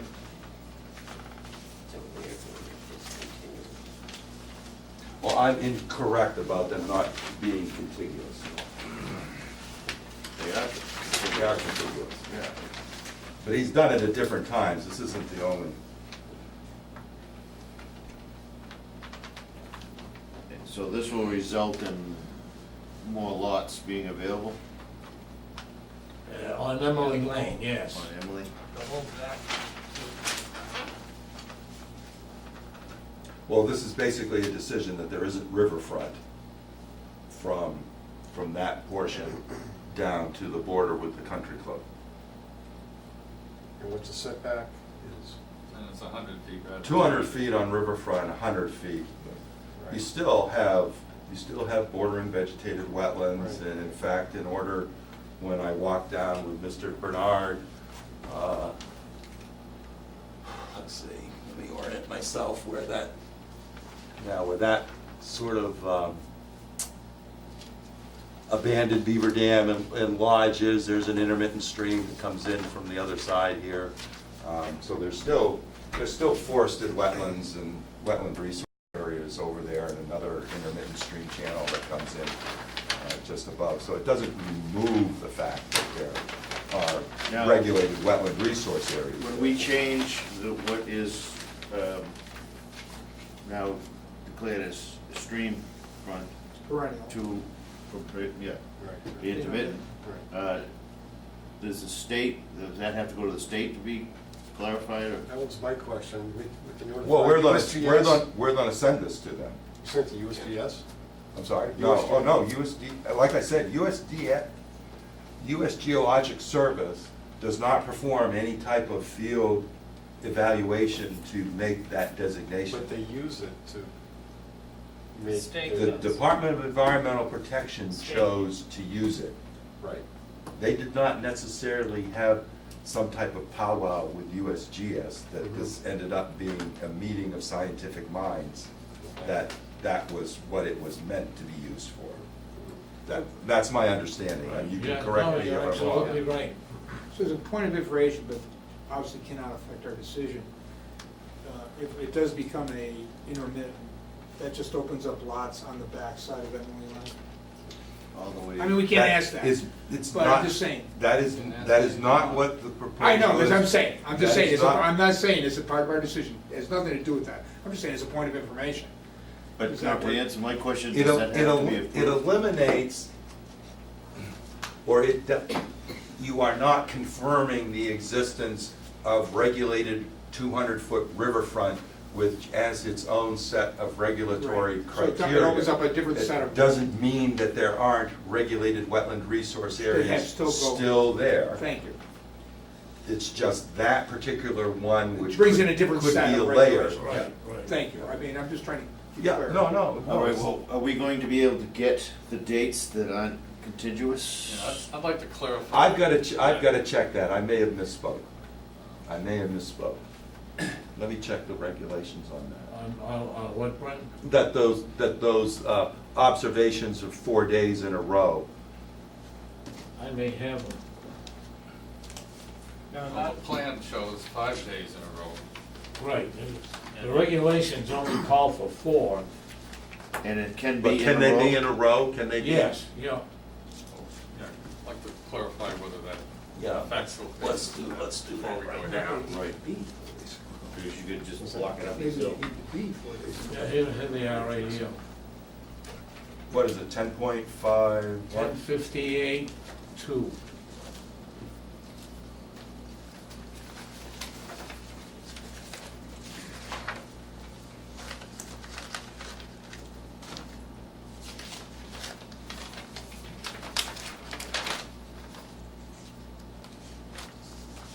Well, your question is not irrelevant, Howard. I mean, it makes a difference as to how the development of each of the lots on both sides of the river Or whatever it is.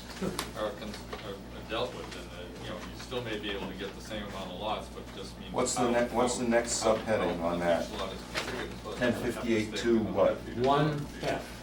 1F. That may make some difference in the total amount of lots you're configured, but it's a good question.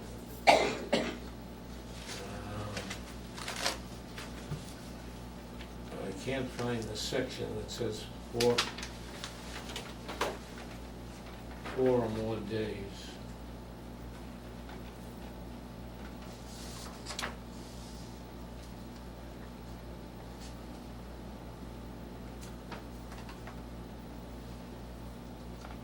My only question is whether those 4 days can be consecutive days, or whether they have to be disparate days. Right, no, with that's spaces what we- between. That's what we're attempting to clarify Because each of your 3 sections of dates here show consecutives. consecutive Yeah. dates, Yeah. running anywhere from 5 to, I don't I'm wondering if it has to be consecutive. You know, they want to say that, hey, it has to be at least 4 days of consecutive. You know, so it could be look two different ways. One You have is, one day in the middle. the yeah, you other just get starts one, and now you get following. another one. The Yeah. idea is, hey, for this thing to be truly intermittent, does it have to be 4 days in a row? We're getting a little behind here. Yeah, Huge amount of research has gone into this.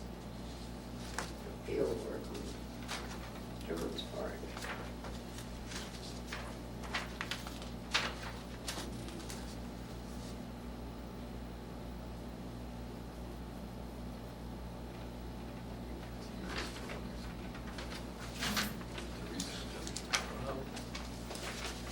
Brent, can we continue this to the next meeting to research this?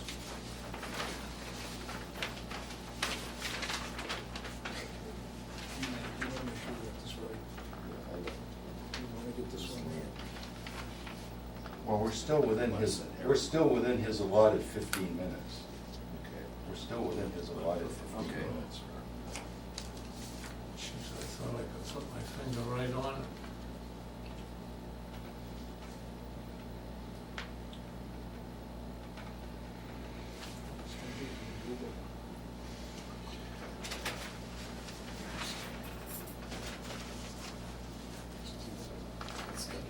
Here we go, I think I've got it.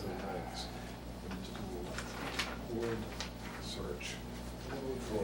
Notwithstanding 310 CMR 10.582 sub A 1A through C, the issuing authority shall find that any stream is intermittent based upon a documented field observation that the stream is not flowing, period. A documented field observation shall be made by a competent source and shall be based upon an observation made at least once per day over 4 days in any consecutive 12-month period during a non-drought period on a stream not significantly affected by drawdown from withdrawals of water supply wells, direct withdrawals, comma, impoundments, comma, or other human-made flow reductions or diversions. Field observations made after December 20th, 2002 shall be documented by field notes and dated photographs or video. Field observations made prior to December 20th, 2002 shall be documented by credible evidence. All field observations shall be submitted to the issuing authority with a statement signed under the penalties of perjury attesting to the authenticity and veracity of the field notes, photographs, or video, and other credible evidence. Right, if you go back, there was something about 12 consecutive months, 4 days, can you just? 4 days in any consecutive 12-month Any period. consecutive, so it So could have been 4 4 days days in a within row. 365. It could be either or then. It could be Right. 4 days in a row, So, 4 yep, days. So 5 days in a row. That's not Covers much. it. Yeah. Good, thank you for researching that. All right, well, I guess, according to the information that was put in front of us, it must fall in that. Yeah, I believe he's demonstrated that those stream channels on that property are both intermittent. All right, so based on that, We're only dealing with downstream from the impoundment, right? Well, again, this is the plan he submitted to us, which shows both the ups, What's already been identified. Both. Yeah, wherever the boundary is of Mr. Tompkins, I think that's right here. Yes. So, well, excuse me, I'm sorry, the stream channel, the stream channel, not the Woods Road. So the stream channel right here, starting on Mr. Tompkins' Jardin's property, going down to the upstream portion of the pond, and then the downstream channel leaving the pond and going down through that old beaver impoundment down to the boundary with the Rowley Country Club. So we're talking all of his land. Oh, the upstream's already We're been. talking about- determined Is intimate. Yeah, Yes. this, right, So we're just. but dealing- those decisions have expired. To this, Those decisions have expired. to this point. Okay, so there's a small section of the upstream and then the whole downstream. Yeah. That fall on the Tompkins Desjardins Trust property. Okay. So we're talking from point number 7 down. Well, again, we have to go by the property boundaries. Property boundaries, thank you, Oh. just for clarity. Yeah. So it's the stream and the property boundaries in the pond. Well, what do you mean we have to go by property? He filed for all of Tompkins The whole Desjardins plot, Trust property So from in here- map So we're 9. going to to here. Parcel lot redetermine 23. for upstream. Yes, Yeah, the whole street. So here, yes. Yes, From here. there, Here. from there down to here, okay, to the pond. and then Here here, to here. down to there. Yeah. I don't understand why a determination expires. It's already been determined by this commission that that's an Yeah. intermittent stream. It seems to me that. Well, it's like all that's been a- permits we issue, they expire, they have a Yeah, lifespan. but we're not Permit has- committing a a stream. permit, right, a permit is expired, but a determination of a stream doesn't expire. Yes, it does. That's the first I've ever heard. So, how long before it's gonna be a What? perennial stream again? How long are we making our, if we say We're it's changing It's a the, three-year so decision. every 3 years, they're gonna have to come back, huh? Well, again, No, it doesn't make sense to me. well, it does because natural conditions do change. So it could become a- Development of the watershed could change the contributory flows to the stream Probability channel. low, But in the meantime, they have the ability to file other applications that they may wish to file, which will focus on certain sections of this. They're looking for this is a typical process of finding out what the resource areas are that they need to deal with and what type of regulations go along with the particular determination for that resource area. So if he knew that he had to deal with riverfront, he'd know he'd have to conform to riverfront regulations. Where this is perennial and there isn't riverfront, he now knows that he does not have to conform. But someday it may be riverfront again. It might be, but all for the 3-year period. that All, we- all permits have a lifespan and a determination cannot be extended. I'm not sure if an ORAD, an order of resource area delineation, I'm not sure if those can be extended. They might be because they have to be recorded like an order.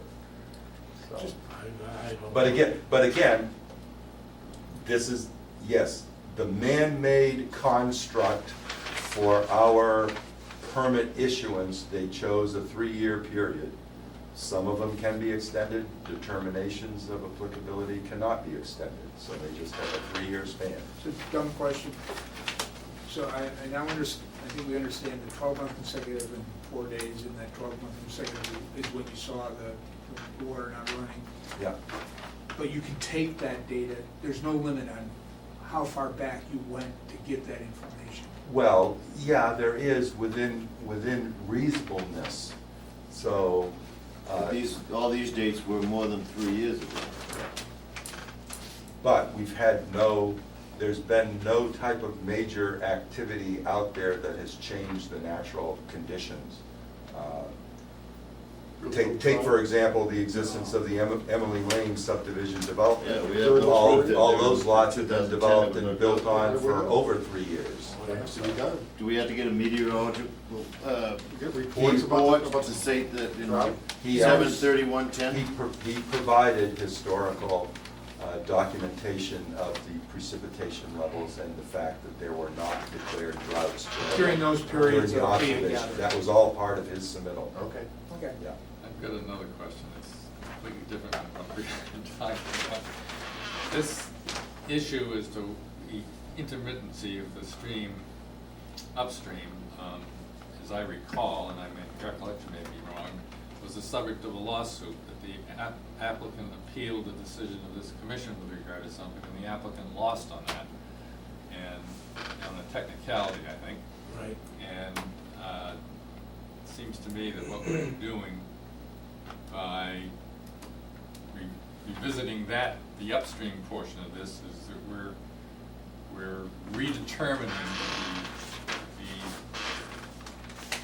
previous decision. No, your recollection on the upstream channel, I don't think is accurate. That was not, What was the that was, lawsuit about? the lawsuit was the downstream channel from the berm Pond. to the Rowley Country Right, Club right. boundary. And I sort of covered that in my preface by the fact that when there was a valid order of conditions on lot 16, that valid issued order of conditions had said that there was riverfront there. And it was basically, to sum up, it was determined by the courts that you could not file a separate application if you had not pursued an appeal of that issued order, which had declared riverfront was there. I think it was termed a back end. Anyway, there was some kind of terminology. They Yeah. said that you could not do a back It door, was an estoppel. something thing, yeah. That was the legal term. Yeah. Now, let me just ask this question. So we say, yep, that's not a river, and then, of course, obviously, it's a river right now, right? It is flowing, yes. Yeah, so it's obviously, But and we're gonna say that if it's a river, you can't build within 200, so we're gonna No. not look at the river and No, build no, no, no, within no, no, no, 100. no, no, no, no, no, no, no, no. You can build in riverfront, but there are qualifications. But which qualifications are we gonna have to use if a guy comes up to We your will- tomorrow and says, I we bought are- that lot? But because they have shown the characteristics are intermittent, we will use the relative For intermittent. resource areas that are associated with an intermittent stream. Versus a perennial. I just wondered. I didn't- No, that's a Yeah. good thought. But again, all of our intermittent streams usually have bordering vegetated wetlands associated with them. They also may, and as I've said, in this particular case, I have seen an intermittent stream which also comes in and intersects this intermittent stream, so that has a regulated 100-foot buffer around it. It may also have bordering vegetated wetlands associated with it. So those protected, regulated wetland resource areas don't go away Right. just because there's not riverfront there. All right, now on that one we just had before this, Mr. Herrick with the bridge, Yep. what was that classified as? The Mill River is classified as a perennial stream. I have seen that dry, At that particular location, yeah. there are beaver dams above and below it, so So if he went and took a picture, when it's dry, four pictures. you're He could- engaging in speculation for data and an application that No, I has just not wondered, been it's a submitted level to the playing commission. field here. I'm just wondering how level the playing Well, field. Again, anyone can submit any type of application they want, and if they accompany it with the proper documentation and the testimonies that meets the regulatory standard, the commission is supposed to make a reasonable decision based on the information that's submitted to them. So, yes, if somebody was able to develop the criteria that said the Mill River at that particular location at 548 Weathersfield Street did not have flow in it for a period of time and it met the criteria, the commission would have to weigh making a decision on it not having riverfront at that spot. But we have not received any type of submittal in the history of my working here that shows that.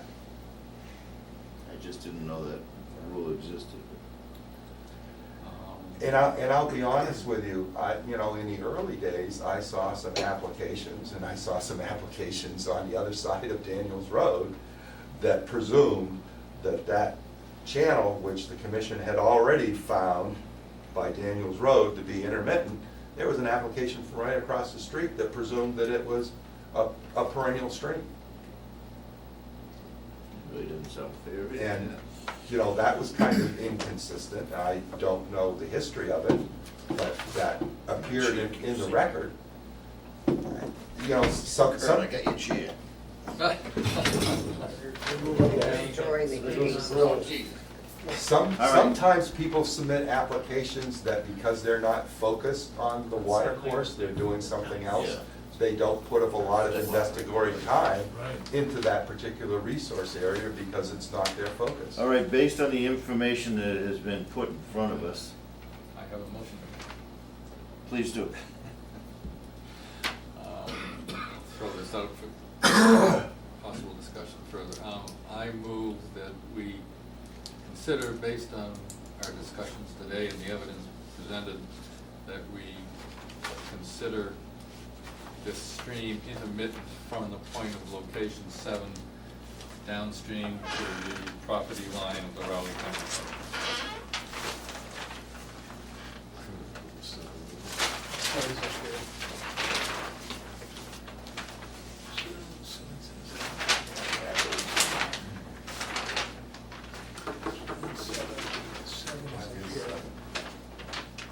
It's the point of the previous determination. It's the first 4 dates. And That's where the first 4 dates start. oh, yeah, right. Yeah, okay. What days? He's not saying here, he's not, Not he's saying, property he's line, changing no. it. He's saying, don't go to the property line, I'm gonna go down to. They don't have any proof at They the don't have any property line. proof that it's the property line. Yeah. It's already been determined intermittent up above that. Whatever he uses. Prior to And citizen. there's no So flow. from He's saying 7 to 1 and 7 to 1. and from here to here. Because you're saying that above 7 is already an intermittent stream, or was at one That's point. what the plan says, yes. And is it now? Doesn't matter, as far as I'm concerned. I mean, that, those. So those from areas- 7 down to the mutual boundary with the Raleigh Country Club? That was the motion, yes. Yeah, 7 down to the pond, and then from the pond. Do I hear a second? Second. All in favor? Aye. I can vote on that one. Was that a unanimous? Did everybody say aye, or is there someone different? No, I guess I'll say aye. It's unanimous. So unanimous? Sure. Okay. I'm gonna take pictures in front of my house when the tide's out. Better not be a drought. No. The tide goes out every day. That's intermittent, isn't it? Thailand.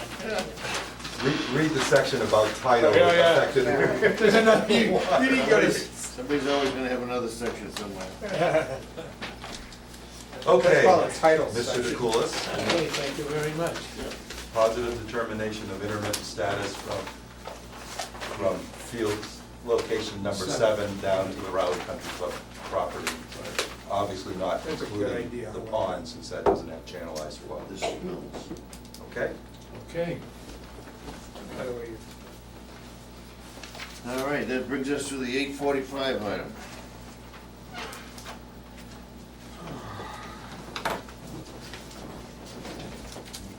Now, even if we agreed with what was, information was given to us, does the state, to go back to my original question, does the state have to approve it, or are they gonna say, what are you, nuts? We'll find out. Well, as far as I know, there's the potential for the state to intervene say no. on anything that they may possibly feel is not supported, but. Somebody could appeal. Yes, somebody could do that too, but there's no one else here participating in this decision.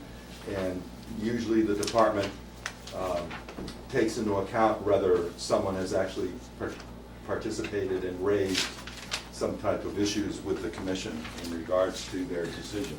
As I recall, there was some disagreement over the point at which drought should be monitored, and Yeah. they chose one position, and some of us in the commission felt that we should have used an Ipswich data or vice versa. Well, yes, I forget what the other. there's one- always been that, because the Commonwealth seems to be real conservative in when they will actually declare a drought, and usually all water courses in an area have been negatively affected way before they decide to find an issue. Just as a point of information, the thing we just signed, is that gonna reiterate that it's point number 7? The minutes should show that. Yeah. Okay. Yes. Unless you want me to tag it to something else. No, no, no, You no, Want me I- to get latitude and longitude No, at no, that no, point, or? no, I'm But- fine, I just But wanna yeah, make no, sure. I'm gonna utilize his plan, Yeah, and then. reference that, and Thank you. as I stated, negate, because the pond does not have channelized flow through it. Yeah, The yeah. pond is going to be Separate. out of that, Yeah. because it's not channelized flow. Speaking of the minutes, this is, I'm being very technical here, Brent, with regard to the prior thing, the agenda item says that that bridge possibly within the 200-foot river area. I would appreciate it if the minutes took out the word possibly in the title of the item. Well, The bridge definitely is in the, is within the 200. But it might be When- clear to river. when, Doesn't matter. It's a when I straight issue, bridge. when I issue the order, the first part, either a quarter of the page, or a third of the page, or a half of the page, however long it takes me to say it, contains a finding section where the specific regulated wetland resource areas are firmly listed out. Even if, and sometimes I list them out, even if they're way on the other side of the 20-acre parcel, but the project's all the way over here in this little corner. Because we had some person at one point in time that was saying something about how the fact that I had listed something, I said, well, it does exist on the other acreage of your property, it's just. I'm not quibbling with any of that. Oh, no, I wasn't interpreting it as quibbling, I was just clarifying for you that the documentation in the permit that this commission does exist gets rid of, that's only for the purposes of the agenda item. That's because you folks understand, haven't made a decision yet And when if the I- agenda item is put together. I understand that, but it, Didn't need to be in the agenda item either, because it, on the face of it, it's all within those areas you said. Now that you've issued a decision, if I was to put that on the next agenda, yes, I would not use the word possibly. But until you make, as a commission, you make a decision about the existence or non-existence of those regulated resource areas, I always use the word possibly, because I advertise before you folks have met and made any decisions. I understand that. I'm just requesting that when you put that heading in the minutes, that you take out the word possible. And I think I was trying to hand you, because I believe, is it 101 Main Street next? Yes. Yes. On both those agenda items, we received a request for continuance, and I think I. All right, so can we, should I read this? Yep, because you should. Okay, we have have a received motion. Larry's completed engineering review yesterday for the above referenced project. We will not have revised plans and a response back to Larry in time for him to review the response before your meeting on Tuesday. Please accept this email as a request to continue the public hearing for this notice of intent application for the stormwater management permit on the above referenced property, which is the Gandolfi, Gerald Vendetti property, to Tuesday, June 20th, 2017, for that meeting. Well, it wants to be continued to July 11th. Oh, excuse me, July 11th, 2017. John Moran. Can we motion on both at the same time? Yes, you can. So I'd like to move that we continue both the notice of intent and the stormwater management application. I'll second that. All in favor? Aye. Good, thank you. At this point, can we just go back to the Brad Street property? We got it right in front of us? You certainly can, or we can cruise real quickly through the two certificate of compliance things. Okay. There's no, Doesn't make a difference. We got nobody here. There's no complications or anything involved with either of those decisions. We'll be glad to. So if that's certificate of compliance, I could just read over this? yes. Go ahead, please. Sorry. On the Herrick situation, one further question, I guess, there's an outstanding enforcement order. Will that, don't we have to terminate that at some point? Or Once he, consider it once he behind us? once he complies with it, but he hasn't received an order of conditions, and he hasn't done the work that we anticipate requiring through the order of conditions to rectify and bring the site into compliance. He was getting permission to do the, I understand. So we gotta wait till it's. Well, our enforcement order required him to file a notice of intent. So lots of times, only upon him coming in and getting a certificate of compliance for that anticipated permit, that's when I also recommend the return to compliance letter that closes out the enforcement order. Good. Thank you. All right, this is a certificate of compliance request. And this is a continued certificate of compliance request, DEP number 63-511 for 10 West Ox Pasture Lane, map 17, parcel 8, owned by Kerry O. Watkins. So my recommendation to the commission is we have received a proper as-built plan. We have also received a letter from the engineers in the preparation of that plan, as well as reviewing the site. And I have conducted an inspection and determined that the bounds, granite bounds for the no-cut area have been properly installed to their appropriate depth to make them permanent, and that the crushed stone infiltration trench is put in place also. And recommendation to the commission is that there will be ongoing conditions, so I would recommend consideration of a complete certificate of compliance with ongoing conditions number 19, 20, 23, and 40, if you so wish to make a Do I motion. hear a motion to accept that? Second? Second. All in favor? Aye. This is one where the posts were shallow and typical. they're. As well as they did in addition, and, Yeah, I saw and we the didn't pictures. have any type of plan, stamped plan when they did the addition, they just sketched it in. Is this on the right side down? No, left. If you go down West Ox Okay. Pasture Lane, it's got a for sale sign on it, and depending upon how you count the lots I there, haven't it's been either the down. second lot in or it's the first lot that has a real driveway.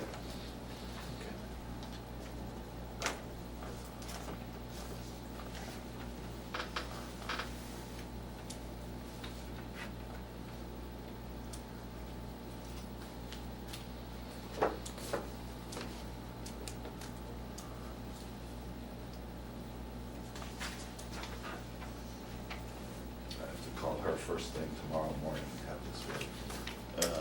They've got a closing in 3 days. Oh. Oh, that's gonna. No, it's fine. Yeah, come on, I'm just saying. I just realized that, on this notice of non-compliance,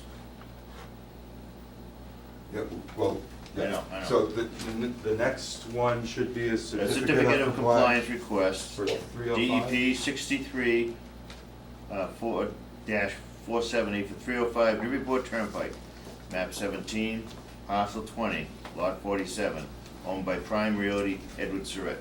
Right. So this is a situation where an existing order of conditions, which they had started construction activity but not finished it, was inadvertently allowed to expire. And so we have issued a new order of conditions governing the lot. So I had to massage the language a little bit here. So my recommendation is for you to declare this old expired order of conditions to be invalid. It is hereby certified that the work regulated by the above referenced order of conditions partially commenced. That's some wordsmithing I did. The order of conditions has lapsed and is therefore no longer valid. All future work, subject to regulation under the Wetlands Protection Act, may commence due to the issuance of a superseding order of conditions, DEP number 63-658, which is dated May 10th, 2017, which has been properly recorded so that it is fully in effect. All right. So, a motion on this should be to, To issue a COC that declares it invalid, this particular do I order. hear a motion? So moved. Second? Second. All in favor? Aye. Yeah, 'cause you can't have two open anyways, right? Correct, and you have to properly close this, otherwise it exists as a liability against his property. Could I make another request on this item that the word new be taken out and go to right minutes, because it sounds like a new certificate of compliance, but what It it's new is. is just It nice. is. It is a new request for that particular order of conditions number. This is the first time they've requested a certificate of compliance for that order. Right, but it's an old order. but that doesn't mean anything. It's a new certificate of compliance request. The commission's never seen that Okay, submittal before. all right. Otherwise, it would be continued. Yes.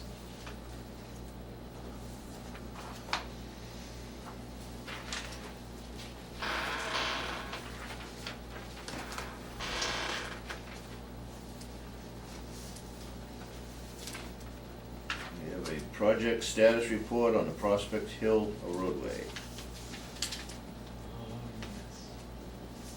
They must be just about Very done. good. Yeah. They have submitted a request for, what the heck do they call it? Hold on a second.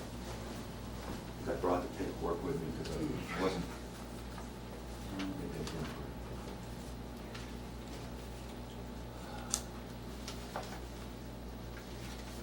Here it is. I knew I'd forget what I had to call this.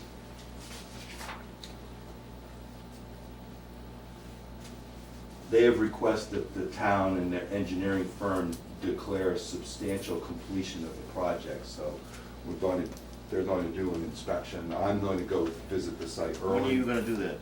I'm going to do that more than likely tomorrow. Do you want to coordinate, or I've got a or do you want me meeting. to hold off the next day? No, I've got a meeting, but I do plan on going up there with either yourself or somebody. Yeah, well, they wanted to do a meeting the week that I'm taking days off, Right. so. Yeah, um, okay. No, It's do just to that. report to the commission that I had already met the project manager out there when their crew was actually on the site. I got to see the pictures, they were pretty nice. And, oh, actually, yeah, hold on. Oh, come on, it's getting late. Okay, you don't wanna see, We you don't believe wanna it. see the pictures? Anyway, they've done the overflow, diversion of the overflow of the storage tank. They have completed that.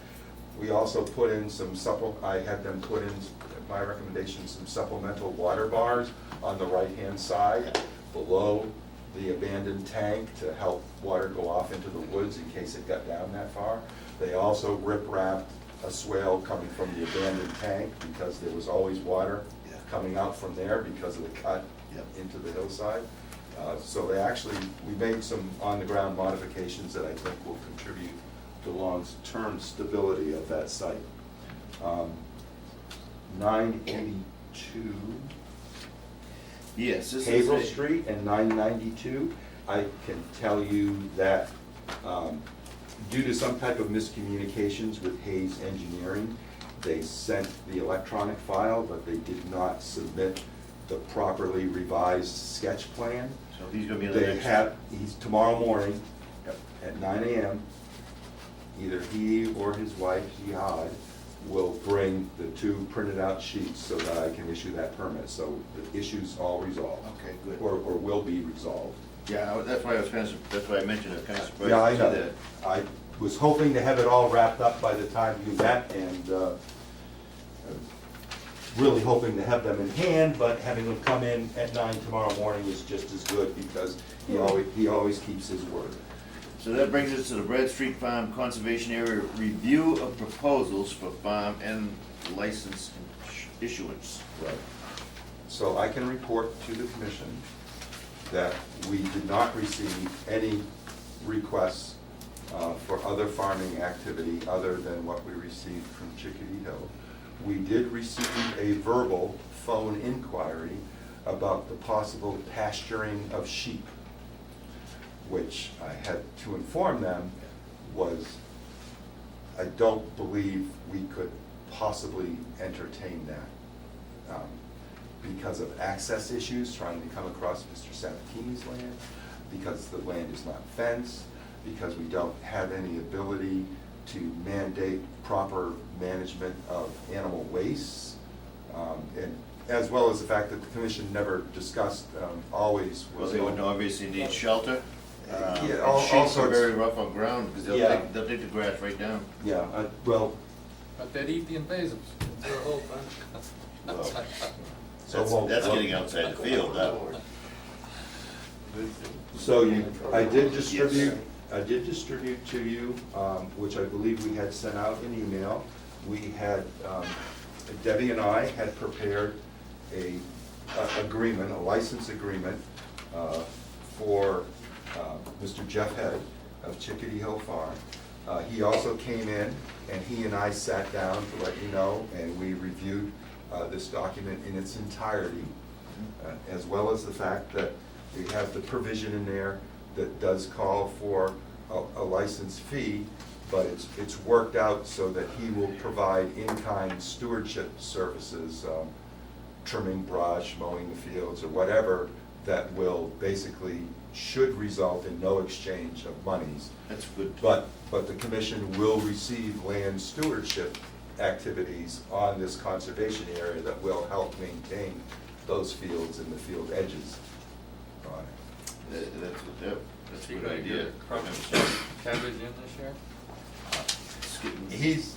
He's already done a little bit. The only loose end, we sent a letter to Mr. Sabatini, because we understood that we had issued an agreement to him for haying. And even though Mr. Head told us that he'd already talked to Mr. Sabatini, we had hoped to get some type of return from him. We sent this on June 13th. We haven't heard anything back from him, so maybe he just took it as us making an inquiry if he was okay with it. Yeah, no, I spoke to him and he's Oh, you okay did? with it. yeah. Oh, okay, all right. Because we didn't want to have them be in conflict. Sure. on it. So he's cool? Yeah.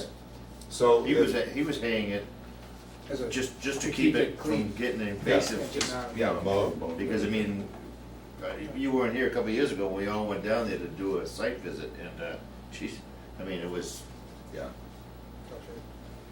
So if you're amenable to this, I would request a motion in consideration that the commission sign this, and then I'll pass it around, and then I'll call Mr. Head and have him come in and sign it.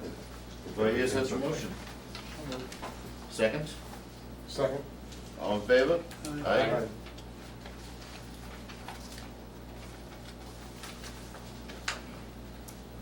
It's for a term of 3 years.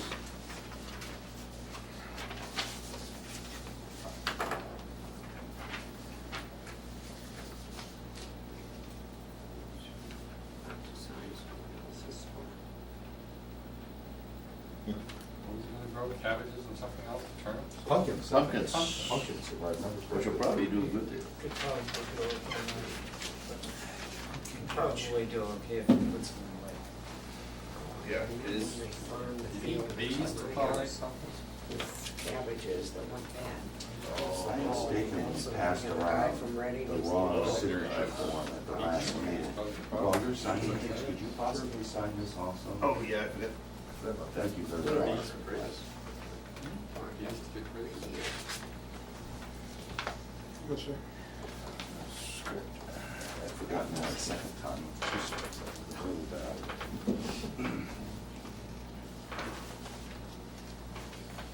This is great.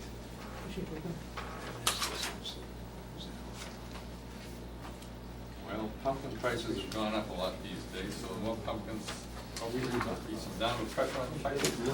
Last year, pumpkins were scared, I'll tell you. Oh, yeah, drought, because they're so. But this year it they're might so be the water opposite. dependent, yeah. I mean, the blight will kill them faster than.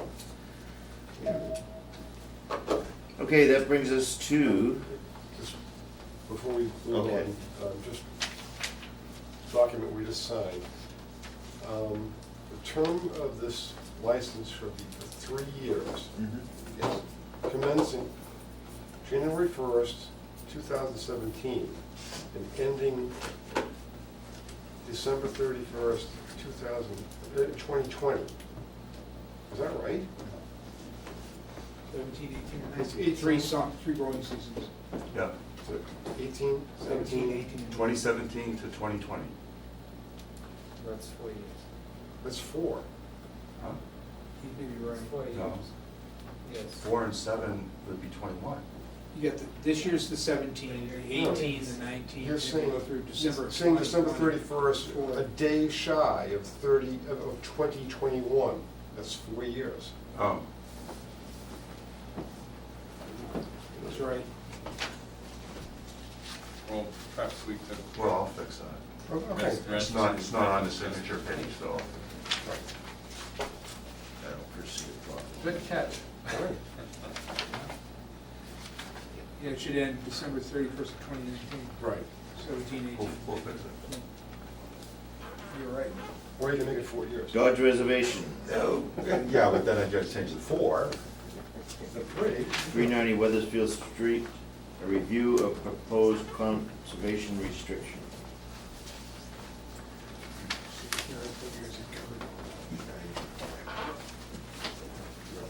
Okay, this was not meant to be a time-consuming effort, but we had a long sabbatical in between this restriction being looked at because of a change in employees with Greenbelt. So this is back on track, so we don't have to get substantially into it this time, at this meeting. Town council is in the process of working with me and working with Vanessa in reviewing this. We've already made some changes to it, as well as you may have heard Vanessa and I discussing earlier, that she suggested, and I also had the same idea, that I should provide this to the YMCA folks so they can see the section that deals with the camp and see whether they have any input as to whether they think that that something in there might possibly be an impediment to them. So this is just to bring it back to the forefront, that we're back on track, and that hopefully at the next meeting, we'll have a totally reviewed, very comfortable document. Of course, if you folks see anything, please just email me if you wish to, call attention to something. We've tried to, the state also changed their model template. I actually think the document is a lot more readable and more understandable, as well as we worked in our normal provisions in there for being able to establish and maintain the trails, not allowing hunting, because the commission already made a decision that the children's camp, horses, dog walkers, trail bikers, that all of those uses were not necessarily compatible to people out on the 193 acres and engaged in hunting on that. But it does have a provision for there could be the possibility of controlled hunting if we get into a situation where we're getting like overrun by deer, or we get invaded by hundreds of thousands of turkeys. And we need to have some type of managed hunts, as well as it also does allow provisions for forestry. And we also caught the fact that we didn't want a disincentive to stargazing and owl prowls and things like that, because the state's template had a provision about only daylight, and we saw that right off today and said, oh no, we want the YMCA campers to be able to go out and stargaze, or Well, Boy we Scouts. even had them ask for. Yeah, we had the scouts ask us to be able to go out and do stargazing and stuff there, so that is also accommodated in this document. But just be aware that we're back on track looking at it, and then hopefully it will be We'll have it at the next meeting, finalized so- and be able to come to you with a recommendation about hopefully adopting it. But email me if you see anything or read something in there that you think is concerning, or if you just want me to explain why it might be in there. Is there anything in here requiring a permit for night activities? No. Most town-owned land and facilities, say everybody's gonna be out by 9 o'clock or something like that, with certain exceptions maybe, but, I'll think about that. Yeah, that would probably be viewed as an impediment both for the White Camp folks as well as our history here with the scouts going out and doing stargazing at 10 to midnight. I think it's fine to leave it like with that until we start getting problems, then we'll say Yeah, we'd have with to permission only. Yeah. Oh, yeah, this does not change the fact that the commission could still make decisions for different rules and regulations. This just kind of gives you a framework right off the bat saying what's prohibited and what's allowed. I guess I'm just a little nervous, living next to it, Yeah. that, you're opening up all sorts of vagrants and itinerants to wander around that place at night without any controls. Before, when it was under the control of the Girl Scout camp, there was a ranger facility on site, and at least one access, the Weathersfield Street area, you couldn't get in that way, without walking, and otherwise you'd have to come up past that house in general sense, so you could get around it. Well, they still do have the caretaker residing there. Is that part of it? They have the ability, we have lock gates on the 180 plus open space acreage there, so there's controlled vehicle access from those areas. I just wanted to raise the issue. Oh, yeah, no. Do I hear a motion to adjourn? So moved. Second. All in favor? All right.